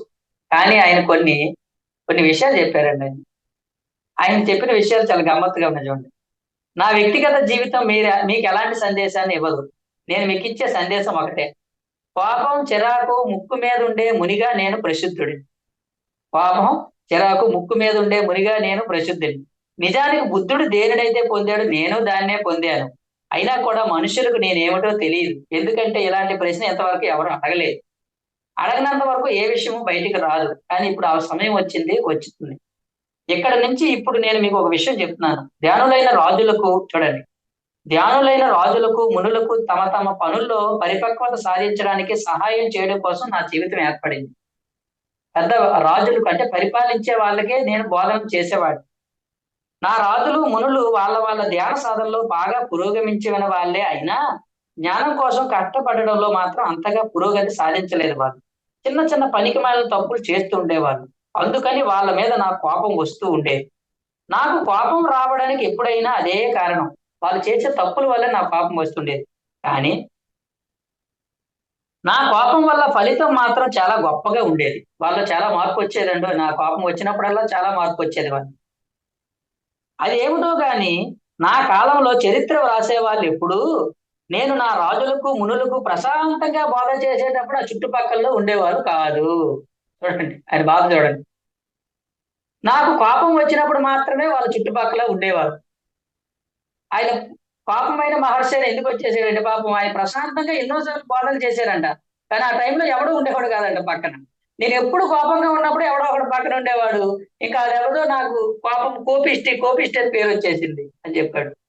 మీరే చెప్పండి, ఏ మనిషి అయినా ఎప్పుడు చూసినా కోపంగా మాత్రమే ఉంటూ ఇంకా ఎలాంటి ఇతర భావాలు లేకుండా ఉండగలడా? వేరే భావాలకి అతనికి ఉండవా అసలు? అలా ఎవడైనా ఉండగలవా? నాకు ఒక కుటుంబం ఉండేది, భార్య బిడ్డలు ఉండేవారు. నేను వాళ్ళతో జీవించేవాడిని. రాజులతో అధికారులతో కలిసి పనిచేసేవాడిని. ఇతర మనులతోనూ శిష్యులతోనూ కలిసి ధ్యానం చేసేవాడిని. చాలా మామూలు జీవితం గడిపేవాడిని. కనుక కఠినుడు అని నా మీద ముద్ర వేయకండి. ఎందుకంటే నేను కేవలం కఠినంగా ఉండే గురువును కాదు. నేను ఒక మామూలు గురువును, అందరి గురువులాగే అని చెప్పాడు అన్నమాట. అదే ఆయన చూడండి, ఇంకా కొన్ని విషయాలు చెప్పారు చూడండి. ఏ ఇతర మాస్టర్ చూడండి, యేసు, బుద్ధుడు లేదా ఏ ఇతర మాస్టర్నైనా తీసుకోండి. వాళ్ళు సాధించింది మీరు కూడా సాధించాలంటే మీరు అదే చేయాలని కోరుకుంటున్నాను. నేను నమ్మకంగా చెబుతున్నాను, మీరు సాధిస్తారు. ఎందుకంటే మీ చుట్టూ దానికి అనుకూలమైన వాతావరణం ఉంది. ఇది టూకీగా జ్ఞానార్జనకు నా పద్ధతి. ఈ ప్రయత్నంలో ఇది మీకు గుడ్ లక్ అని చెప్పారు. చివరిగా అది ఆయన దుర్వాస మహర్షి ఇచ్చింది. చివరిగా జమదగ్ని మహర్షి అంటే కూడా చాలా కఠినుడు అనే పేరున్న వ్యక్తి. ఈయన ఒక మంచి మెసేజ్ ఇచ్చాడు. ఒక మాస్టర్ ఎలా ఉండాలంటే ఎప్పుడు కఠినంగా ఉండాలి అని చెప్పాడు. ఎప్పుడు లుసుగుగా, వీక్గా, ఇతరుల మాటలకి పేలవంగా ఉండకూడదు. మాస్టర్ అన్నవాడు కఠినంగా ఉంటేనే శిష్యుడు నేర్చుకోవడం వాళ్ళు బాగా నేర్చుకుంటారని చాలా మంచి సందేశం ఇచ్చారు. నన్ను మొదట్లో ఈ పేరుతో పిలిచేవారు కాదు, జమదగ్ని. మొండిగా కఠినంగా నేను చేసిన సాధన వల్ల నాకు ఆ పేరు వచ్చింది. నిజమే, నేను 16 ఆనాల కఠిన గురువును. ఇప్పటి వరకు కోపం అనేది లేకుండా ప్రశాంతంగా ఉండాలని నొక్కి చెప్పే మాస్టర్ని చూశారు మీరు. మాస్టర్స్ అంటే అలా ఉండాలని అనుకుంటారు చాలా మంది. ప్రశాంతంగా ఉండాలి, దయగా ఉండాలి, జాలిగా ఉండాలి అని. కానీ అలాంటి వాళ్ళు చూశారు కానీ అది సరికాదు. ప్రతి మాస్టర్ కఠినంగా ఉండి తీరాలి. మాస్టర్ కఠినంగా ఉండకపోతే తాను కోరుకునేది ఏది సాధించలేడు. చుట్టూ రకరకాల విపత్కర పరిస్థితులు వస్తుంటాయి. అందరూ మనల్ని ఆడుకుంటారు. మనం కఠినంగా, భద్రి సార్ చూడండి, ఆయన చాలా కఠినంగా చాలా ఉండే ఆయన దగ్గర. ఎంతో ప్రేమ, ఎంతో ఆప్యాయత అన్ని ఉండేవి, కానీ చాలా కఠినంగా ఉండేవారు. అందుకనే ఆయన దగ్గర పిచ్చి పిచ్చి వేషాలు వేయడానికి, పిచ్చి పిచ్చి మాట్లాడడానికి భయపడేవారు. ఆ కాఠిన్యం ఉండేది ఆయన దగ్గర. కఠినత్వం అనేది అద్భుతమైన అనుభూతి. దాని గురించి మనుషులు ఏమైనా అనుకోనివ్వండి, కఠినత్వం వల్ల చాలా విశ్వాసం, నమ్మకం కలుగుతుంది మనం. కేవలం కఠినత్వంలోనే మీరు మీ ఆలోచనలను, అభిప్రాయాలను స్పష్టంగా చెప్పగలరు. మీరు కఠినంగా స్ట్రిక్ట్ గా ఉండగలిగినప్పుడే మీరు మీ అభిప్రాయాలను చెప్పగలరు. లేకపోతే అవతల వాళ్ళకి మీవి ఎక్కవు అని చెప్పాడు ఆయన. బల్ల కొద్దీ మరీ చెప్పగలరు. మీరు కఠినంగా ఉండగలిగినప్పుడు మీరు బల్ల కొద్దీ మరి, అంటే ఆ ఆ విశ్వాసం మీలోంచి వస్తుంది మీరు కఠినంగా ఉండగలిగినప్పుడే అన్నాడు. అంటే కఠినంగా ఉండడం అంటే స్ట్రాంగ్ గా ఉండడం. అలాంటి కఠినత్వానికి నా జీవితం ఒక ఉదాహరణ. ఒక దెబ్బతో నా కొడుకులో ఉండే గొప్పదనాన్ని బయటికి తెచ్చాను. అతనికి తన తల్లి మీద, అన్నదమ్ముల మీద ఉండే ప్రేమను, తన తండ్రి అయిన తన గురువు పట్ల అతనికి ఉండే సంపూర్ణమైన భక్తిని బయటికి తెచ్చాను. ఇలా చాలా విషయాలు ఆయన కొన్ని చెప్పడం జరిగింది. కఠినత్వమే నా బోధనా సారము. నువ్వు మాస్టర్ గా నువ్వు వీక్ గా ఉండకు, పేలవంగా ఉండకు, కఠినంగా ఉండు అని చెప్పాడు ఆయన సారం అది. నేను దానిని ఎక్కువగా నొక్కి చెబుతాను. సరైన భావనతో ఆధ్యాత్మిక మార్గంలో మరింత ముందుకు కొనసాగడానికి మౌలికమైనది ఇదే. ఒక యేసుక్రీస్తు, ఒక బుద్ధుడు లేదా ఇతర మాస్టర్లు కఠిన సాధన చేయకపోతే వాళ్ళు అంతటి వాళ్ళు అయి ఉండేవాళ్ళు కాదు. కఠినత్వం లేకుండా ఆధ్యాత్మిక గురువు కొనసాగలేడు. ఈ ప్రపంచం వింత పోగడలు పోతూ మచ్చిక కాకుండా పోతుంది. అలాంటి ఈ ప్రపంచం కాఠిన్యం ఒక్కటే మనకు సహాయపడుతుంది. నా ఉద్దేశం ఏమిటంటే మీ చుట్టూ ఉండే వాళ్ళ నుంచి మీకు రక్షణ కవచం మీ కాఠిన్యమే. ఇది ఒక గొప్ప కోణం అండి. దీన్ని దీన్ని రెబలియస్నెస్ అంటారు. ఓషో ఏం చెప్పాడంటే దీన్ని రెబల్ గా ఉండమంటాడు. ఓషో బుక్ ఒకటి ఉంటుంది రెబల్ అని. మాస్టర్ ఎలా ఉండాలంటే రెబల్ గా ఉండాలి. అంటే ఎవడిని లెక్క చేయని తత్వం ఉండాలి అని చెప్తాను. ఈయన కాఠిన్యం అన్నది చెప్పాడు. నా సందేశం ఏమిటంటే బలవంతుడే బ్రతకగలడు అనేది కాఠిన్యం యొక్క అసలు శిస్తలైన భాగం చెప్తూ, మీ ఆధ్యాత్మిక సాధన ఇలాగే కొనసాగించండి. విజయం మీ వెన్నంటే ఉంది. మీరు చేపట్టిన పనితనం చూస్తుంటేనే నేను మాట చెప్పగలను. మాస్టర్స్ ని అడగటం, వారి నుంచి సందేశాలు తీసుకోవటం కొనసాగించండి. మీరు చేపట్టిన ఈ ఆధ్యాత్మిక కార్యకలాపం చాలా అద్భుతమైనది. బెస్ట్ ఆఫ్ లక్ అని చెప్తూ ఆయన ఇచ్చిన సందేశం చూడండి. జమదగ్ని మహర్షి అంటే కాఠిన్యమైన గురువు. ఆయన ఏం చెప్పారంటే నువ్వు సిన్సియర్ గా ఉండాలి, కఠినంగా వ్యవహరించాలి. ఆ కాఠిన్యం లేకపోతే, ఇప్పుడు స్కూల్లో పిల్లలు చూడండి అల్లరి చేస్తుంటారు, పిల్లల పట్ల ప్రేమ ఉంటుంది టీచర్కి, కానీ వారు ప్రేమను చూపిస్తూ ఉన్నారనుకోండి, ఆ పిల్లలు కొన్ని విషయాల్లో టీచర్ను అలుసుగా తీసుకొని వాళ్ళు చెప్పిన దాన్ని నేర్చుకోరు. టీచర్ కఠినంగా వ్యవహరిస్తే పిల్లలు సైలెంట్ గా ఉండి నేర్చుకోవడానికి అవకాశం ఉంటుంది. ఇలా ఒక మాస్టర్ కి కఠినత్వం అవసరం అని చెప్పడం జరిగింది. ఇలా మనం ఈ రోజు 10 మంది మాస్టర్ల యొక్క సందేశాలను చక్కగా నేర్చుకున్నాం ఈ రోజు ఒక 1 hour లో. ఈ 10 మంది ఆది శంకరాచార్యులు, రావణాసురుడు. చెప్పుకోవాలంటే ఆది శంకరాచార్యుడు ఏం చెప్పాడంటే నువ్వు జీవిస్తున్న సమాజంలో ఉన్నటువంటి ఆ ఏవైతే పరిస్థితులు ఉన్నాయో, విలువలు ఉన్నాయో వాటిని గౌరవించమని చెప్పాడు. తర్వాత రావణాసురుడు ఏం చెప్పాడంటే నాయన అహంకారం వద్దు, మిడిమిడి జ్ఞానం వద్దు అని చెప్పాడు ఆయన. తర్వాత మాస్టర్ ఎవరంటే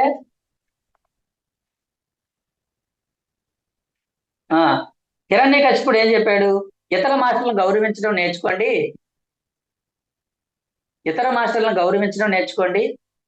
అని చెప్పాడు ఆయన. తర్వాత విభీషణుడు ఏం చెప్పాడంటే నీ చుట్టూ ఎలాంటి విపత్కర పరిస్థితులున్నా, దారుణమైన పరిస్థితులున్నా ఆధ్యాత్మికంగా ఎదగడం నేర్చుకో అని చెప్పాడు ఆయన. తర్వాత విభీషణుడు చెప్పాడు. తర్వాత అశ్వత్థామ ఏం చెప్పాడు, అశ్వత్థామ చాలా సందేశాలు ఇచ్చాడు మనకి. ఓకేనండి. తర్వాత నారదుడు ఏం చెప్పాడంటే ఒక డైమెన్షన్ నుంచి ఇంకొక డైమెన్షన్ కి మీరు జ్ఞానాన్ని తీసుకొని పోయేలా ఉండాలి, చిరస్థాయిగా జీవించడం నేర్చుకోవాలి, కష్టపడాలి. అశ్వత్థామ కూడా అదే చెప్పాడు, శ్రద్ధతో ఉండండి, కష్టపడండి, ఎంత మీరు కష్టపడితే అంత జ్ఞానం వస్తుంది మీకు, అంత ఎదుగుతారని చెప్పాడు ఆయన. నారదుడు కూడా ఏం చెప్పాడంటే మీరు ఎంతో ఎత్తుకి ఎదగొచ్చు, ఒక డైమెన్షన్ నుంచి ఇంకొక డైమెన్షన్ కి వెళ్ళి ఆ జ్ఞానాన్ని బోధించే స్థాయికి మీరు వెళ్ళొచ్చు, మీరు భవిష్యత్తులో అలా వెళ్తారు, నేనే ఇంతవరకు ఉన్నాను, నాతో పాటు మీరు కూడా రెడీ అవుతున్నారంటూ నాకు సంతోషంగా ఉందని చెప్పాడు. తర్వాత జనక మహర్షి ఏం చెప్పారంటే ఆధ్యాత్మికత కోసం భౌతిక జీవితాన్ని, ప్రపంచాన్ని, ఉద్యోగాల్ని, కుటుంబాలని, వీటిని నువ్వు పక్కన పెట్టకు, వాటిని నువ్వు వదిలిపెట్టకు, వాటిని కూడా చూసుకుంటేనే నువ్వు ఆధ్యాత్మికంగా ఎదగాలి తప్ప ఆధ్యాత్మికత కోసం నువ్వు వాటిని వదిలిపెట్టాల్సిన అవసరం లేదు. సాంఘిక జీవనం గడుపుతూనే నువ్వు ఆధ్యాత్మికంగా ఎదగాలి. దానికి కూడా నీకు శ్రద్ధ, పట్టుదల ఉండాలి. యుధిష్ఠిరుడు అంటే ధర్మరాజు ఏం చెప్పాడంటే, నువ్వు ధర్మంగా జీవించడం నేర్చుకోవాలి. మనం ఏ పని చేసినా కూడా స్ట్రాంగ్ గా ఉంటూ ధర్మంగా ఉండడం నేర్చుకోవాలని చెప్పాడు. దుర్వాస మహర్షి ఏం చెప్పారంటే, మనం ఎవరైనా తప్పు చేసినప్పుడు, ఆధ్యాత్మిక మార్గంలో తప్పుని చేసినప్పుడు వాళ్ళ మీద కోపంతో వాళ్ళని సరిచేయడం నేర్చుకోవాలి. లేకపోతే వాళ్ళు చేసిందే కరెక్ట్ అనుకుంటూ ముందుకు ఎదగలేరు. కాబట్టి కోపము, చిరాకు అనేవి ఇతరులు చేసిన తప్పుల వల్ల వస్తూ ఉంటాయి. అది తప్పేమీ కాదు అని చెప్పాడు దుర్వాసుడు. చివరికి జమదగ్ని మహర్షి ఏం చెప్పాడంటే, కఠినత్వం అనేది ఉండాలి. ఆ కఠినత్వం ఉన్నప్పుడే నేర్చుకునే వారిలో నేర్చుకునే తత్వం పెరుగుతుంది. నీ కఠినత్వం లేకపోతే ఈ ప్రపంచం నుంచి నువ్వు తప్పించుకోవడం, మలగలగడం కష్టంగా ఉంటుంది. ఆధ్యాత్మిక వ్యక్తి అంటే చాలా అలుసుగా చూస్తారు మనుషులు. ఒక ఆధ్యాత్మిక మాస్టర్ కఠినంగా లేకపోతే అందరూ నిన్ను ఆడేసుకుంటారు. కాబట్టి నువ్వు చాలా జాగ్రత్తగా ఉండాలి. లోపల కోమలంగానే ఉండాలి, కానీ బయటికి కఠినత్వాన్ని ప్రదర్శిస్తూ ఉండాలి అని చెప్తూ ఈ 10 మంది మాస్టర్లు ఇచ్చిన సందేశాలను మనం ఈ రోజు తెలుసుకోవడం జరిగింది. మళ్ళీ రేపు ఇంకొక 10 మంది మాస్టర్లు చెప్పిన సందేశాలతో మళ్ళీ కలుసుకుందాము. Thank you very much madam. Thank you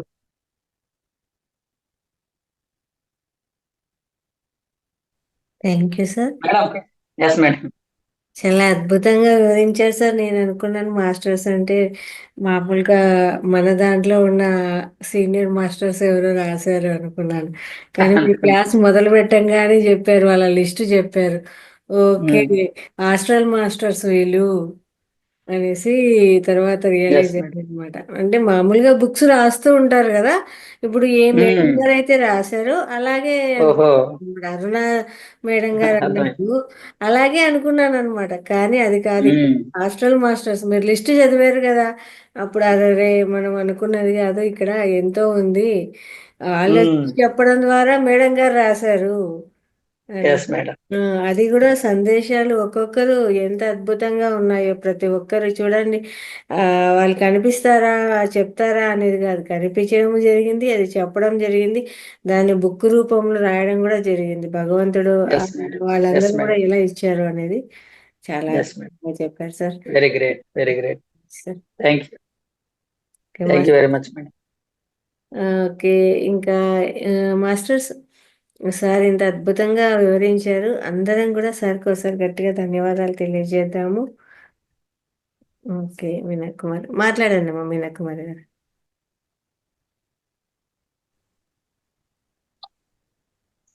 నమస్తే మేడం. నమస్తే సార్. ఈరోజు మేడం చాలా నమస్తే. అద్భుతమైన జ్ఞానం, నిజంగా మహాజ్ఞానమే సార్ ఇది. నిజంగా అంత అద్భుతమైన జ్ఞానాన్ని అందించారు. నేను కూడా ఫస్ట్ మేడం లాగే అనుకున్నాను, సీనియర్ మాస్టర్స్ అంటే వాళ్ళకు సీనియర్ మాస్టర్స్ మెసేజ్ ఇది ఉంది అని అనుకున్నాము. కానీ మీరు లిస్ట్ చదివినప్పుడే అర్థమయ్యింది ఈ మాస్టర్స్ ద్వారా జ్ఞానం అనేది అందించబడింది అనేది. కాబట్టి ఈ జ్ఞానం అనేది అనంతంగా ఉంటుంది సార్. ప్రతి ఒక్కరి దగ్గర నుంచి, అందుకే మనకి పత్రి సార్ ప్రతి ఒక్కరి దగ్గర నుంచి అన్ని ఒక్కొక్క గుణం ఉంటుంది, అన్ని నేర్చుకోవాలా అని ఎప్పుడు చెప్తూనే ఉంటారు. నేర్చుకున్నప్పుడే మనం ఎదుగుతూ ఉంటాము. ఎప్పుడు అందుకనే ప్రాపంచిక జీవితంలో తృప్తి ఉండాలి, కానీ ఆధ్యాత్మిక జీవితంలో ఎప్పుడు అసంతృప్తిగానే ఉండాలి. తృప్తి పడి అక్కడితో ఆగిపోకూడదు, ఎదుగుదల కూడా ఆగిపోతుంది. కాబట్టి ఇటువంటి మంచి సందేశాలు విన్నప్పుడు మనకు కూడా ఎంతో స్ఫూర్తిగా ఉంటుంది సార్. చాలా ఇంత మంచి జ్ఞానాన్ని మాకు అందించిన దానికి మీకు శతకోటి ఆత్మ ప్రణామాలు తెలియజేస్తున్నాను sir. Thank you so much sir. Aruna madam కి ధన్యవాదాలు. ఆ బుక్ మనకు అందించిన మేడం. అవును సార్, కరెక్ట్. ఆ మేడం కూడాను ఈ సందర్భంగా కృతజ్ఞతలు తెలుపుకుంటున్నాను sir. Thank you sir. Yes madam. ఇంకా మాస్టర్స్ మాట్లాడండి ఎవరైనా.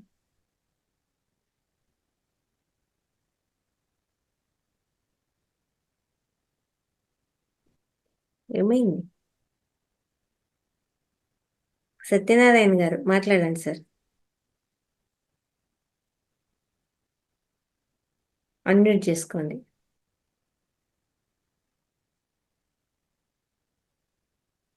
సత్యనారాయణ గారు, రామ సత్యనారాయణ.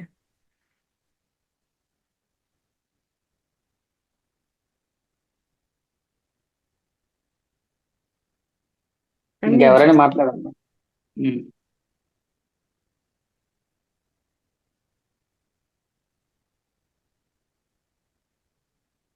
నమస్తే సార్. నమస్తే నమస్తే సార్ బాగుంది సార్ స్పీచ్. నేను కొద్దిగా లేట్గా వచ్చాను సార్, బయట వెళ్ళాను, కొద్దిగా లేట్గా వచ్చాను. 9:15 అట్లా స్టార్ట్, అప్పటి నుంచే వచ్చాను. మళ్ళీ బాగుంది సార్ క్లాస్, బాగా చెప్పారు సార్.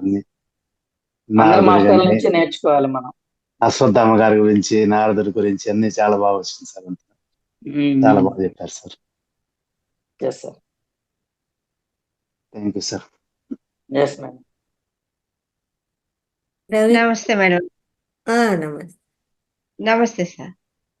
మేడం నమస్తే. సార్ బాగుంది సార్, బాగా అర్థమైంది సార్ మాకు మీరు చెప్పిన క్లాసు. అందరి గురించి ఎవరి దగ్గర ఏది జ్ఞానం ఉన్నా మేము తెలుసుకోవాలి, మాకు తెలిసింది ఇతరులకు పంచాలి. ఎస్ అంతే. ఎస్. సరే సార్, చాలా బాగుంది, చాలా బాగుంది. అందరి దగ్గర తెలుసుకోవాలి, మనం తెలుసుకున్న దాన్ని అందరికీ పంచడం అనేది ఎవరు చెప్పారు చెప్పండి? ఇప్పుడు మీరు విన్నారు కదా, అది ఎవరి సందేశం చెప్పండి. అంటే లైన్ వైజ్ గా అలా పంచడం వల్లే మీరు చిరంజీవులుగా ఉంటారని ఒక ఆయన చెప్పారు. ఎవరు చెప్పారు చెప్పండి? బాగా చెప్పారు, సందేశం చెప్పారు. అది ఎవరు చెప్పారు చెప్పండి? Very good. ఎవరో కానీ కరెక్ట్ గా చెప్పారు. నారద మహర్షి చెప్పాడు. పార్వతి నేను అలాగే చిరంజీవిని అయ్యాను, అలా పంచడం వల్లే చెప్పాడు ఆయన. Very good. ఎవరో కానీ కరెక్ట్ గానే చెప్పారు. మాట్లాడండి మేడం, మాట్లాడండి. Okay right. ఏం లేదు సార్, అదే మీరు చెప్పింది బాగుంది, మాకు అర్థమవుతుంది, అర్థం అయ్యింది. నేర్చుకోవాలి, నేర్చుకున్నాక ఇంకా ఇతరులకు కూడా చెప్పడానికి ఉండాలి, ఇతరులకు హెల్ప్ చేయాలి. Very good, very good. అంతే. రవీంద్ర సార్ మాట్లాడండి. సార్ నమస్తే సార్. అయ్యా నమస్తే. ఈరోజు ఈ 10 మంది మాస్టర్ల గురించి చాలా చక్కగా వివరించారు సార్. వాళ్ళ జన్మ ప్రణాళికలో ఏ ఉద్దేశంతో ఈ యొక్క భూమి మీద జన్మ తీసుకున్నారో, అట్లాగే ఆధ్యాత్మికంగా ఎదగాలంటే ప్రతి ఒక్కరు కూడా వాళ్ళ గురించి తెలుసుకునేసి వాళ్ళు ఇచ్చిన సందేశాన్ని మనం అమలు చేయడం ద్వారా మనం ఆధ్యాత్మికంగా ఎదగొచ్చు అనేసి మనం తెలుసుకున్నాం సార్. వీళ్ళు 10 మంది కూడా ఒక్కొక్కరు ఒక రకమైన సందేశాన్ని ఇచ్చారు మనకి. కొంతమంది ప్రచారం మనం తెలుసుకున్న విషయాన్ని ఇతరులకు పంచాలని ఒకరు చెప్పారు. అట్లాగే మనం ఒక గురువు ఏమంటే, ఒక మాస్టర్ ఏమంటే మనం కఠినంగా వ్యవహరించాలి, మనం ఏ విషయాన్ని కూడా మరీ మెత్తగా ఉన్నా కూడా కుదరదు అనేసి అట్లాగా ప్రతి ఒక్కరు కూడా చెప్పడం జరిగింది సార్. ఇది చాలా బాగుంది సార్ మెసేజ్ మాత్రం. Very good sir, very good, very good. ధన్యవాదాలు సార్. Yes sir. రేపు ఇంకో 10 మంది మాస్టర్ల గురించి నేర్చుకుంటాం మనం. అట్లాగే సార్. పద్మావతి గారు అన్మ్యూట్ చేసుకోండి.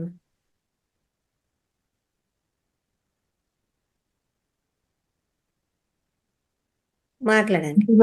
ముందుగా మన జగద్గురువైన బ్రహ్మర్షి పితామహ సుభాష్ పత్రి సార్కి ఆత్మపూర్వక ప్రణామాలు మేడం.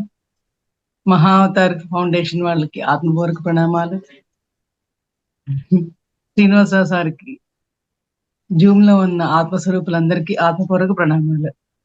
మేడం నేను కెమెరా ఆన్ చేయడానికి ఇక్కడ సిచ్యువేషన్ సరిగా లేదు మేడం, అందువల్ల నేను చేయట్లేదు.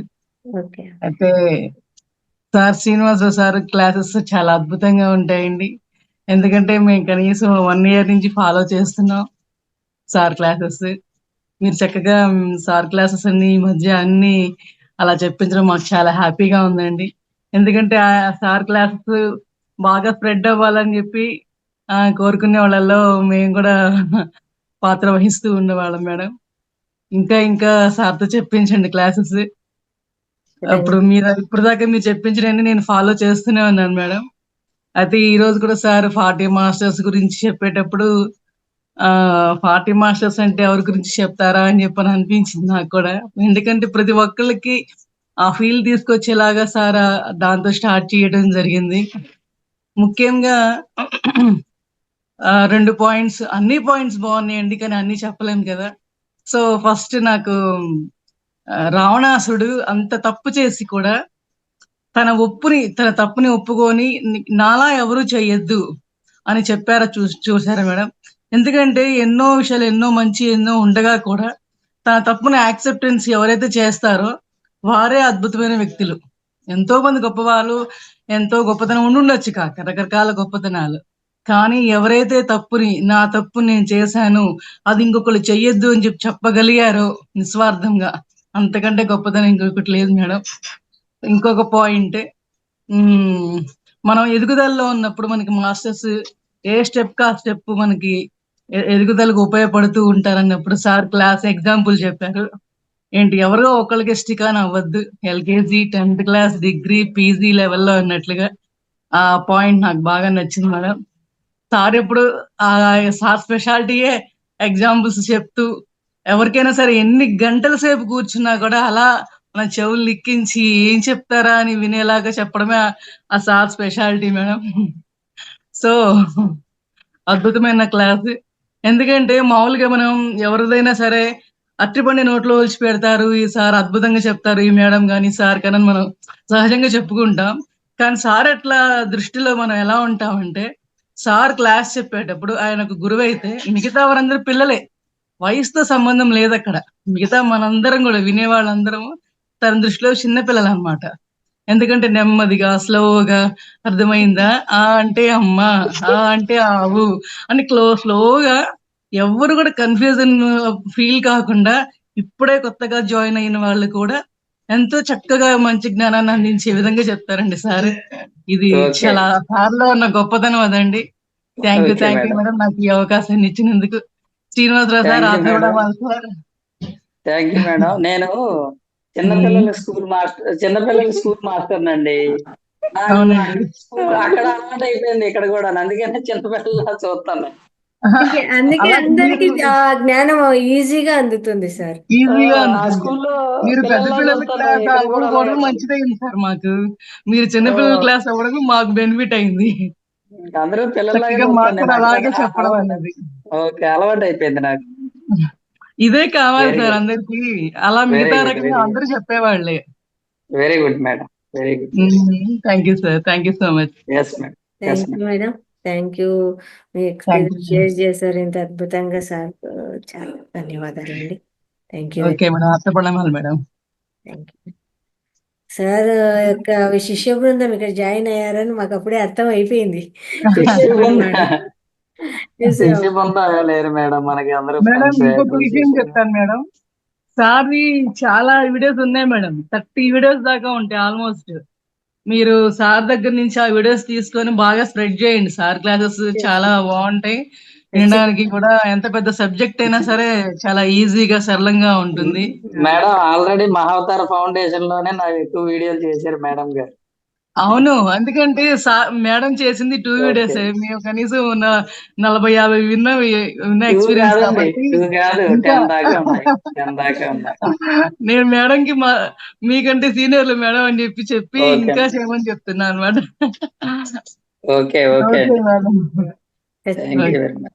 ఎప్పుడో చెప్పేసామండి సార్ ఒక పెద్ద నిధి. ఆ నిధి నుంచి తవ్వుకుంటా పోతే ఎంతో జ్ఞానం వస్తూనే ఉంటుంది. అది ఎక్కడ ఆగేది ఉండదు, దాన్ని మేము అలా తవ్వుతూనే ఉంటాము, వస్తూనే ఉంటుంది. ఇది ఎక్కడ సెషన్స్ ఆగవు అని ముందే మేము అనౌన్స్మెంట్ ఇచ్చేసామన్నమాట. సార్ దగ్గర నుంచి అదిని తీసుకుంటూనే ఉంటాం. Sir classes never ending story madam. Okay madam. Okay sir, thank you. పారిజాత గారు నెక్స్ట్ మేడం. నమస్తే సార్. మేడం నమస్తే అమ్మా. మన జూమ్ లో పాల్గొన్న అందరి మాస్టర్లకు కూడా ఆత్మ ప్రణామాలు. ఓకే సార్, మీ ఏ సబ్జెక్ట్ కూడా తగ్గేదిలే అన్నట్టు చెప్తున్నారు సార్. ప్రతి సబ్జెక్ట్ 7 లోకాలు ప్రతిది కూడాను ఎక్కడ కూడా తగ్గేదిలే అనే కాన్సెప్ట్ తో ముందుకు వస్తున్నట్టు మాకైతే అనిపిస్తుంది సార్. చాలా బాగుంది. నార్మల్ గా గురువులు మీరు చెప్పిన ప్రతి మాస్టర్స్ అందరూ తెలుసు కాబట్టి వాళ్ళు ఏ రకంగా జ్ఞానం ఇచ్చారో అనేసి మనం తెలుసుకోలేదు. యాక్చువల్ గా అయితే జస్ట్ నేమ్స్ తెలుసు, వాళ్ళు ఏం చేసిరో తెలుసు, కానీ వాళ్ళు ఈ రకంగా మనకు సందేశాలు ఇచ్చారనేసి తెలియదు సార్.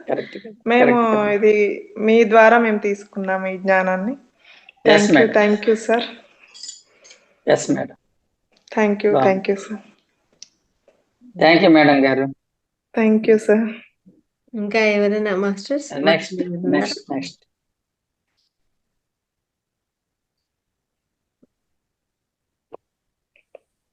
నెక్స్ట్ అండి. మాట్లాడండి సార్. రాఘవయ్య గారు మాట్లాడండి సార్. నమస్తే మాస్టర్. నమస్తే మేడం. అయ్యా నమస్తే. నమస్తే మాస్టర్ చాలా చక్కగా వివరించారు 40 మంది మాస్టర్ల sir. గురించి. అలానే ఈ రోజు Yes, sir. చెప్పిన 10 మాస్టర్ల గురించి చాలా అర్థవంతంగా మాకు అర్థమయ్యే విధంగా చెప్పారు. ఒకటి ఆది శంకరాచార్యుల గురించి విలువలో వ్యవస్థ, విలువలకు కట్టుబడి ఉండాలి. మీరు ఏ సమాజంలో పుట్టారో ఆ సమాజంలో విలువలకు గౌరవం నీవు నేర్చుకోవాలి. ఆ వ్యవస్థ నుండే మీరు కూడా నేర్చుకోవాలి. ఆ పాయింట్ Yes, బాగా sir. నచ్చింది. అలానే రావణుడు జ్ఞానము ఎదుగుతూ వస్తూ ప్రతి మాస్టరు నా దగ్గర చాలా సిద్ధులు ఉన్నాయని మిరిసిపడకూడదు. గో పాయింట్ వచ్చి అహంకారము ఆధ్యాత్మిక పురోగతిని అడ్డుకుంటుంది. మిడిమిడి Very good. జ్ఞానంతో నీకు శత్రువు అవుతుంది. అలా వెరీ గుడ్. ఉండకూడదు. Very good. చాలా చక్కగా చెప్పారు సార్. అదే విధంగా హిరణ్యకశిపుడు శివుడు ఒక్కడే పరమ గురువు అని నమ్మాడు. కానీ ఆయన పుత్రుడైనటువంటి అతను మాత్రం శివుడే కాదు మిగతా వాళ్ళు ఉన్నారని విష్ణుమూర్తి గురించి కూడా చెప్పడానికి చాలా ప్రయత్నించారు. అంటే ఇక్కడ ఇతర మాస్టర్లను దూషించకూడదని, గౌరవించాలని చక్కగా చెప్పారు. తెలివి Very తక్కువ good. జన్మ అంతా వేస్ట్ చేయకండి అని ఇంకా చక్కగా అర్థమయ్యేట్టు చెప్పారు. విభీషణుడి Yes, గురించి నేను రావణుని సోదరుని అయినప్పటికీ మీ చుట్టూ విపరీతమైన పరిస్థితులు ఉన్న ఆధ్యాత్మిక పురోగతి వైపు మాత్రమే వెళ్ళాలి అని చక్కగా చెప్పారు. అచ్యుతాముఖుడు మొట్టమొదట్లో మా నాన్న దగ్గర 4 సంవత్సరాల వయసులో నేర్చుకున్నాను ఆధ్యాత్మికంగా. కానీ రోజులో 20 గంటల పాటు ధ్యానంలోనే ఉన్నాను. కానీ ఇక్కడ ఏంటంటే శ్రద్ధ, బాగా కష్టపడి పని చేయాలనేది బాగా వివరంగా చెప్పారు. ఆ విధంగా చేయడం వల్ల నేను చిరంజీవి అయ్యాను. ప్రతి క్షణము జీవించి ఉండాలి. మనకేమీ కాకుండా మన చుట్టుపక్కల ఉన్న వాళ్ళు కూడా ఉపయోగపడే పనులు చేయాలి. అందరి పట్ల సానుభూతి కలిగి ఉండాలి. ఇతరులకు సహాయం చేసే గుణం కలిగి ఉండాలి. అదేవిధంగా నారదుడి గురించి Yes, sir. నారదుడు వాళ్ళు కూడా అలానే అందరి దగ్గర నేర్చుకుంటూ 10 మందికి జ్ఞానం పంచారు కాబట్టి ఆయన కూడా చిరంజీవిగా ఉన్నారు. ఇలా ఉండటం వల్ల Yes, నేను sir. ఒక డైమెన్షన్ నుంచి వేరే డైమెన్షన్కి వెళ్ళగలిగాను అనేది బాగుంది సార్. జనకుడు కూడా నేను రాజునే గాని గొప్ప యోగిని. భౌతిక జీవితం పరంగా ఏర్పడిన బాధ్యతలు నిర్లక్ష్యం చేయకూడదని ఆధ్యాత్మికంగా ఎదగాలి. అదేవిధంగా Wow, wow. ఏ పాయింట్ లోనే రాముడు గురించి చెప్పారు, తల్లిదండ్రుల యొక్క మాటను పాటించాలని. అదే కూడా ఆయన అందరికీ ధర్మంగా ఉండాలి అనేది కూడా రాముల వారు నేర్పించడానికి జన్మ తీసుకున్నారు. Yes, sir. ధర్మరాజు కూడా ధర్మం తప్పకుండా మరొకటి వద్దని చెప్పారు. ఎలాంటి పరిస్థితుల్లో పుట్టామో అదే పరిస్థితుల్లో జీవించి ఎదగాలని చెప్పారు. Yes, sir. దుర్వాస మహర్షి Wow, wow. కోపకు ప్రసిద్ధి. కానీ ఆయన వచ్చేసి ధ్యానులకు, రాజులకు, మునులకు పురోగతి చెందే విధంగా ఆయన అన్ని విషయాలు నేర్పించేవాళ్ళు. అంటే అది నేర్పించేటప్పుడు మనం కోపడకపోతే వాళ్ళు ఆ జ్ఞానాన్ని నేర్చుకోలేరు అనే ఉద్దేశంతో ఆయన కోపం ప్రదర్శించారు. కాబట్టి ఆయన దుర్వాస మహర్షి అని కోపం ఉండే మహర్షి అన్నారే కానీ ఆయన నుంచి నేర్చుకున్న వాళ్ళు ఎంతమందో బాగుపడ్డ వాళ్ళు ఉన్నారు. Very good sir. ఎక్సలెంట్. బాగా రాశారు. జమదగ్ని గారు ఎప్పుడూ కఠినంగా ఉండాలని, ప్రతి మాస్టర్లో కఠినంగా ఉండాలని, కఠినత్వం అనేది చాలా అద్భుతమైనది. కఠినత్వం వల్లనే ఇతరులు కూడా మంచి లక్షణాలు బయట తీయచ్చు అనేది ప్రతి మాస్టర్ చేసి చూపిస్తున్నారు. మన నిత్య జీవితంలో మన మాస్టర్లు కూడా మనకు చూపించింది అదే, మీరు కూడా మాకు నేర్పిస్తుంది కూడా అదే. మీకు thank you sir. Wow, excellent sir. చాలా బ్రీఫ్ గా చాలా బాగా రాశారు. అసలైన భలే రాశారు సార్. నిజంగా గ్రేట్. ప్రతి Thank you, ఒక్కరికి sir. చెప్తాం సార్, ప్రతి క్లాసు ఒక పెన్ను బుక్ పెట్టుకొని నోట్ వావ్, చేసుకోవాలి, వావ్, వావ్. అందరూ నోట్ ఎక్సలెంట్. చేసుకోవాలి అనేది ప్రతి ఒక్కరికి మార్నింగ్ సెషన్ అయినా నైట్ సెషన్ అయినా డేట్ ఏ బ్యాచ్ అనేది ప్లస్ ఏం బా. చెప్తున్నారు అనేది ఖచ్చితంగా అది ఉండాలి. అది ఎంతమంది మరి ఫాలో అవుతున్నారో తెలియదు కానీ రాఘవయ్య సార్ అద్భుతంగా ఫాలో అవుతున్నారు. Excellent sir. నేను ఉన్న దాంట్లో సగం తీసి రాస్తే అందులోంచి ఇంకా ఇంపార్టెంట్ పాయింట్లు తీసి మీరు బాగా రాశారు sir. Excellent sir. Excellent. I appreciate you.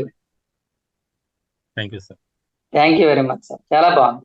చాలా బాగా రాశారు. అంత స్పీడ్ లో కూడా బాగా రాశారు. అదే ఆశ్చర్యం. నేను రాయలేను ఎందుకే. Yes sir. Very good. Very good. Thank you. Thank you sir. ఇంకా ఎవరైనా మాస్టర్ షేర్ చేసుకుంటారా సార్ చెప్పిన విషయం మీద? Okay, thank you very much. ఇంత అద్భుతమైన అయిపోయారా అందరూ? ఇచ్చారు. Yes sir, yes sir. Yes madam. Thank you. రోజు కూడా ఉంటుందండి. ఇది 4 days సెషన్. రోజు 10 మెంబర్స్ 10 అంటే 10 మంది మాస్టర్స్ చెప్పిన సందేశాలు చెప్పడం జరుగుతుంది. ప్రతిరోజు షార్ప్గా 9 గంటలకే స్టార్ట్ అయిపోతుంది. కాబట్టి 9:05కో 9:10కో వస్తే 2-3 మాస్టర్స్ లిస్ట్ అయిపోతుందండి. కాబట్టి టయానికి ఒక 10 నిమిషాలు ముందే జాయిన్ అవ్వండి. క్లాస్కి ఒక 10 నిమిషాలు ముందే జాయిన్ అయ్యి ఆ తర్వాత మనం సెషన్ స్టార్ట్ కాదు చేసుకోవాలి. కాదు మేడం, మీరు లేట్ గా వస్తే 2-3 మాస్టర్లు వెళ్ళిపోతారు. అంతే కదా, మరి లిస్ట్ అయిపోతుంది కదా సార్. వాళ్ళు చెప్పిన సందేశం భోజనానికి ధ్యానానికి వెళ్ళిపోతారు. భోజనానికి ధ్యానానికి 4 మాస్టర్లు వెళ్ళిపోతారు. మీరు చూడలేరు మరి వాళ్ళని. అంతేనంటారా? ఓకే, అంతే కదా ముందు మరి. రండి. అలా ముందే వచ్చేసరికి మీరు వచ్చేయాలి. రావాలి. 10 minutes యాక్చువల్ గా మన వాళ్ళు ఒక 10 minutes ముందే జాయిన్ అయ్యేవాళ్ళు సార్. చలికాలం వల్ల ఏమో తెలియదు కానీ అందరూ నిదానంగా జాయిన్ అవుతున్నారు చలికాలం ఏమైనా ఈదిలో కూర్చొని చూస్తున్నాం మేడం, ఇంట్లోనే కదండి. కదా సార్. ఎంత సుఖం ఓకే. మనకు అసలు. రేపు మాస్టర్లు ఎవరంటే వాల్మీకి, సీత, రాముడు, రమణ మహర్షి, యముడు, పార్వతి. యముడు గురించి చాలా బాగుంటుంది. పార్వతి, శివుడు, గణపతి, బేతాళుడు, విక్రమాదిత్యుడు. అక్కడ దాకా మాట్లాడుకుంటాం. Yes sir, yes madam. Thank you very much. Thank you అండి. Thank you all. అందరికి ధన్యవాదాలు. చక్కగా ఫాలోఅప్ చేస్తున్నారు, నేర్చుకుని. అలాగే ఈ బుక్ కొనుక్కుందరు కదా, ధ్యాన మహాచక్రాల్లో మన కట్టాల్లో దొరుకుతాయి ఈ పుస్తకం. తప్పకుండా కొనుక్కోండి. లేదు మీరు ఎవరు రాకపోతే నాకు ఫోన్ చేస్తే నేను పంపిస్తానండి మీకు కాపీస్ తీసుకొని. తప్పకుండా ఈ బుక్ చదవాల్సిన పుస్తకం, ఎప్పుడు చేతులు ఉండాల్సిన పుస్తకం అండి. Thank you very much madam. Thank you sir. Thank you very much.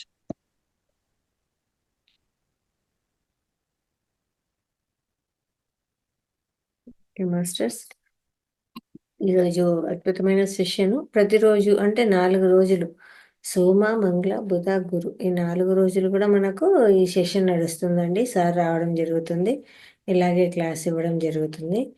ఇప్పుడు సమగ్ర జీవన శైలి ఒక 5 minutes అది చెప్పేసుకొని తర్వాత మనం ధ్యానంలోకి వెళ్దాము. సారు ఇంకా ముందే సెషన్ పెట్టడం జరుగుతుంది కాబట్టి సమగ్ర జీవన శైలి మనం స్టార్టింగ్ చెప్పుకోలేము. ఆ సెషన్ కూడా ఒక 5 minutesలో చెప్పేసి మీకు మనం ధ్యానానికి వెళ్ళిపోదాము.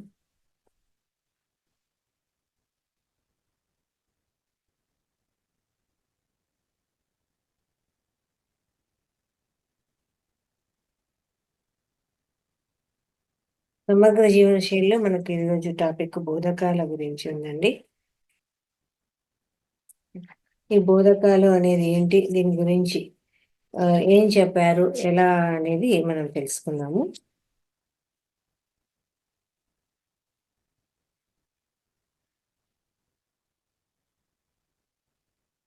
ఈ బోధకాలు అనేది మనకేంటంటే పైలేరియాసిస్ అనేది దీని ఇంగ్లీష్ నామము. ఇది బోధకాలు. ఇది ఎలా వస్తుంది ఏంటి అంటే ఎక్కువ భాగము దోమల వల్ల ఇది రావడం జరుగుతుంది. ఇంకా నదీ తీర ప్రాంతాల్లో కానీ చెరువుల దగ్గర కానీ అలా నీళ్ళ దగ్గర ఎక్కువగా ఉండే ప్రాంతాలలో ఈ వ్యాధి ఎక్కువగా వస్తుంది అని ఇక్కడ చెప్పడం జరుగుతుంది. సముద్ర తీర ప్రాంతాల్లో కానీ నదీ తీర ప్రాంతాల్లో కానీ నదీ ప్రవాహ ప్రాంతాల్లో ఇలా ఎక్కువ కాలం నిల్వ ఉండే ప్రదేశాలు ఏవి, నీరు ఇలా వస్తుంది. ఆయుర్వేద సంహిత యందు దీన్ని శ్లీపదంగా చెప్తారు. ఇంకేంటి అంటే ఇది ఎన్నో వేల సంవత్సరాల క్రితమే చెప్పడం గమనించదగ్గ విషయం అంట. ఈ సమస్య అనేది అప్పుడే ఉంది. పైలేరియా లేక బోధకాలు అనే వ్యాధి నెమటోడ్ జాతికి చెందిన ఉకరేరియా బ్రాంకెప్ట్ అనేది ఏంటి, బ్రూగియా మలైలోవాకా. ఇంకొకటి ఏంటంటే డిపాస్టన్స్ వలన ఈ వ్యాధి వస్తుంది. ఈ వ్యాధి క్యూలెన్స్ ఎడీస్ అనాఫిలిస్ వలన వ్యాప్తి చెందుతుంది. అంటే అవి దానికి సంబంధించిన ఈ మస్కిటోస్ అండి. తర్వాత ఇంకేం చెప్పారు అంటే దీని ఇంక్యుబేషన్ పీరియడ్ సాధారణంగా 8 నుండి 12 నెలలు అయితే వ్యాధి లక్షణాలు బయటపడడానికి 3 నెలలు పడుతుంది. అంటే ఎప్పుడో సమస్య లోపలికి పోతే అది బయటకు రావడానికి అంత టైం పడుతుందంట. ఉకరేరియా వ్యాధిగ్రస్తుని పుట్టినప్పుడు దోమలు రక్తంతో పాటు అందులోని మైక్రోఫైలేరియాలను కూడా పీల్చుకుంటుంది. వాతావరణ పరిస్థితులు అనుకూలించినప్పుడు 10 నుంచి 40 రోజుల్లో పునరుత్పత్తి సాగించి ఇంకొకరి శరీరంలోనికి ప్రవేశించడానికి సిద్ధంగా ఉంటాయి. ఈ పరిస్థితిలో ఆడదోమ ఆరోగ్యవంతుడైన మానవుని శరీరంలోకి ప్రవేశించి తిరిగి పునరుత్పత్తి జరిగే వరకు ఒక చోట ఉంటాయి. ఈ వ్యాధి క్రిములు లింప్ గ్రంథుల్లో లింపాటిక్ నాళాల్లో ఎక్కువగా నివసిస్తాయి. అంటే మన లోపలికి వెళ్ళిపోవడము, అక్కడ రిలీజ్ చేయడము, మళ్ళీ ఉత్పత్తి చేయడం, ఇవన్నీ జరుగుతాయి. ఉకరేరియా క్రిములు బాగా పెరిగినప్పుడు లింపు నాళాలకు అడ్డుపడి వ్యాధి లక్షణాలను ఎక్కువగా కనపడేట్టు చేస్తాయి. ఈ వ్యాధి ఆంధ్రప్రదేశ్లోని పలు ప్రాంతాల్లో ఉంది. ముఖ్యంగా east and west Godavari, Visakhapatnam, Kakinada, Krishna, Khammam, Warangal, Karimnagar జిల్లాల్లో ఎక్కువగా కనిపిస్తుంది. ఈ వ్యాధి లక్షణాలు ఏంటి అని చెప్తున్నారు. నెమ్మదిగా జ్వరం మొదలయ్యి 105 ఫారెన్హీట్ డిగ్రీలు ఉంటుందంట. ఫస్ట్ ఏమో చిన్నగానే ఉంటుంది, కానీ 105కి వెళ్ళిపోతుంది. విపరీతమైన చలి, వణుకు, తలనొప్పి, వాంతి వచ్చినట్లుండుట, వాంతి అవ్వటము, కళ్ళు మసకబారటము, కండరాల్లో విపరీతమైన బాధ, వాపు, నొప్పి ఉండి కాలు చేయి వాచి ఎర్రగా నొప్పిగా ఉంటుంది. ఇంకా ఏం చెప్తున్నారు, గజ్జల్లో బిళ్ళ కట్టి ఉండడం గమనించవచ్చు. వ్యాధి బాగా ముదిరిన దశలో గ్రంథులుగా మారి దాని నుండి నీరు లాంటి ద్రవము కారటం గమనించవచ్చు. కొందరిలో పాము పుట్టల్లాగా, అంటే ఇలా పెద్దగా కాలు ఉబ్బేసి గ్రంథులు పుట్టి వాటి నుండి కూడా నీరు కారుతూ ఉంటుంది. వ్యాధి నిర్ధారణ. ఫైలేరియా క్రిములు పెరిఫెరల్ రక్త సరఫరాల్లో ఎక్కువగా కనిపిస్తాయి. ఈ సమయంలో రక్త పరీక్షను బ్లడ్ స్మియర్ తీసి పరీక్షించాలి, లేదా రక్తాన్ని ఫిల్టరేషన్ పరీక్ష ద్వారా కూడా ఫైలేరియాను గమనించవచ్చు. ఇంకేం చెప్తున్నారు, తీసుకోవాల్సిన జాగ్రత్తలు ఏంటి? ఇంట్లో దోమతెరలు విరిగా వాడాలి. ప్రతిరోజు సాయంత్రము వేపాకు, దిరిసెన అంటే శిరీష అనే ఆకులు, తులసి, పసుపు, సాంబ్రాణి కలిపి ధూపం వేసి దోమలకు దూరంగా ఉండాలి. ఇంట్లో బూజు లేకుండా చూసుకోవాలి. ఇంటి ముందు మురుగు కాలువలు లేకుండా చూసుకోవాలి. తాగే నీరు కాచి చల్లార్చి తాగాలి. ఆహారంలో వెల్లుల్లి ఎక్కువగా వాడాలి. చికిత్స. ఈ జ్వరానికి ఏమేం మందులు వాడాలి అంటే ఆయుర్వేదిక్ మెడిసిన్ ఏంటి అని చెప్తున్నారు. ఈ జ్వరానికి మహాసుదర్శన ఘనవటి అనేది 500 మిల్లీగ్రామ్స్ రోజుకు 3 సార్లు వాడాలంట. అలాగే హరితకి అనేది అంటే కరక్కాయ చూర్ణాన్ని వారం రోజులు గోమూత్రంలో భావన చేసి బాగా ఎండించిన తర్వాత 3 గ్రాములు ఉదయము సాయంత్రము సేవించాలి. అలాగే ఇంకేం చెప్తున్నా అంటే విదారి లేదా పచ్చి పసుపు 3 నుంచి 6 గ్రాములు గోమూత్రంతో సేవించాలి. శాకోట 10 గ్రాములు తీసుకొని కషాయంగా కాచి 30 మిల్లీలీటర్లు రోజుకు 3 సార్లు తీసుకోవాలి. ఇంకా తీసుకోవాల్సిన జాగ్రత్తలు ఏంటి అంటే ఆరోగ్యవర్ధిని 500 మిల్లీగ్రామ్స్ 3 పూటలు, నిత్యానంద రస్ అనేది 2 మాత్రలు, ఇక్కడ కూడా మెడిసినే ఇచ్చారు, 2 సార్లు, లేదా సప్తవర్ణత్వ అనేది కటుక రోహిణి, కిరాత తిక్క, కుబేరాక్షి బీజాలను సమాన భాగాలుగా తీసుకోవాలి. రోజుకు 2 నుంచి 3 గ్రాముల చొప్పున 3 పూటలు సేవించాలి. పునర్నవాక్వాదము మరియు మంజిష్టాధికాద్వాదము రోజుకు 3 సార్లు నీళ్లు కలిపి వాడాలి. ఇవి కూడా మెడిసినే ఇచ్చారండి. ఈ ఫైలేరియా గురించి మనము ఎందుకు వస్తుంది, ఏ దాని ద్వారా వస్తుంది అనేది ఒకటి, ఎలా నిర్ధారించాలి, ఏమేం రెమెడీస్ తీసుకోవాలి, అలా దానికి తీసుకోవాల్సిన మెడిసిన్ ఏంటి అనేది ఇక్కడ వివరించడం జరిగిందండి. Thank you. ఓకే మాస్టర్స్, ఇప్పుడు మనం ఒక గ్లాస్ మంచినీళ్ళు తాగుదాము, చక్కగా ధ్యానం చేసుకుందాము. వేళ్ళలో వేలు వేసుకొని కాళ్ళు క్రాస్ చేసుకొని స్థిర సుఖాసనంలో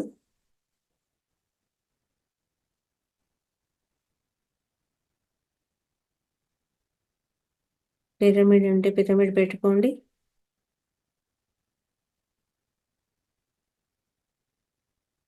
ఇంత నేల మీద కూర్చోవద్దండి, ఏదైనా మ్యాట్ కానీ షీట్ కానీ వేసుకొని కూర్చోండి. పైన కూర్చున్న వాళ్ళైతే కాళ్ళు క్రాస్ చేసుకోండి.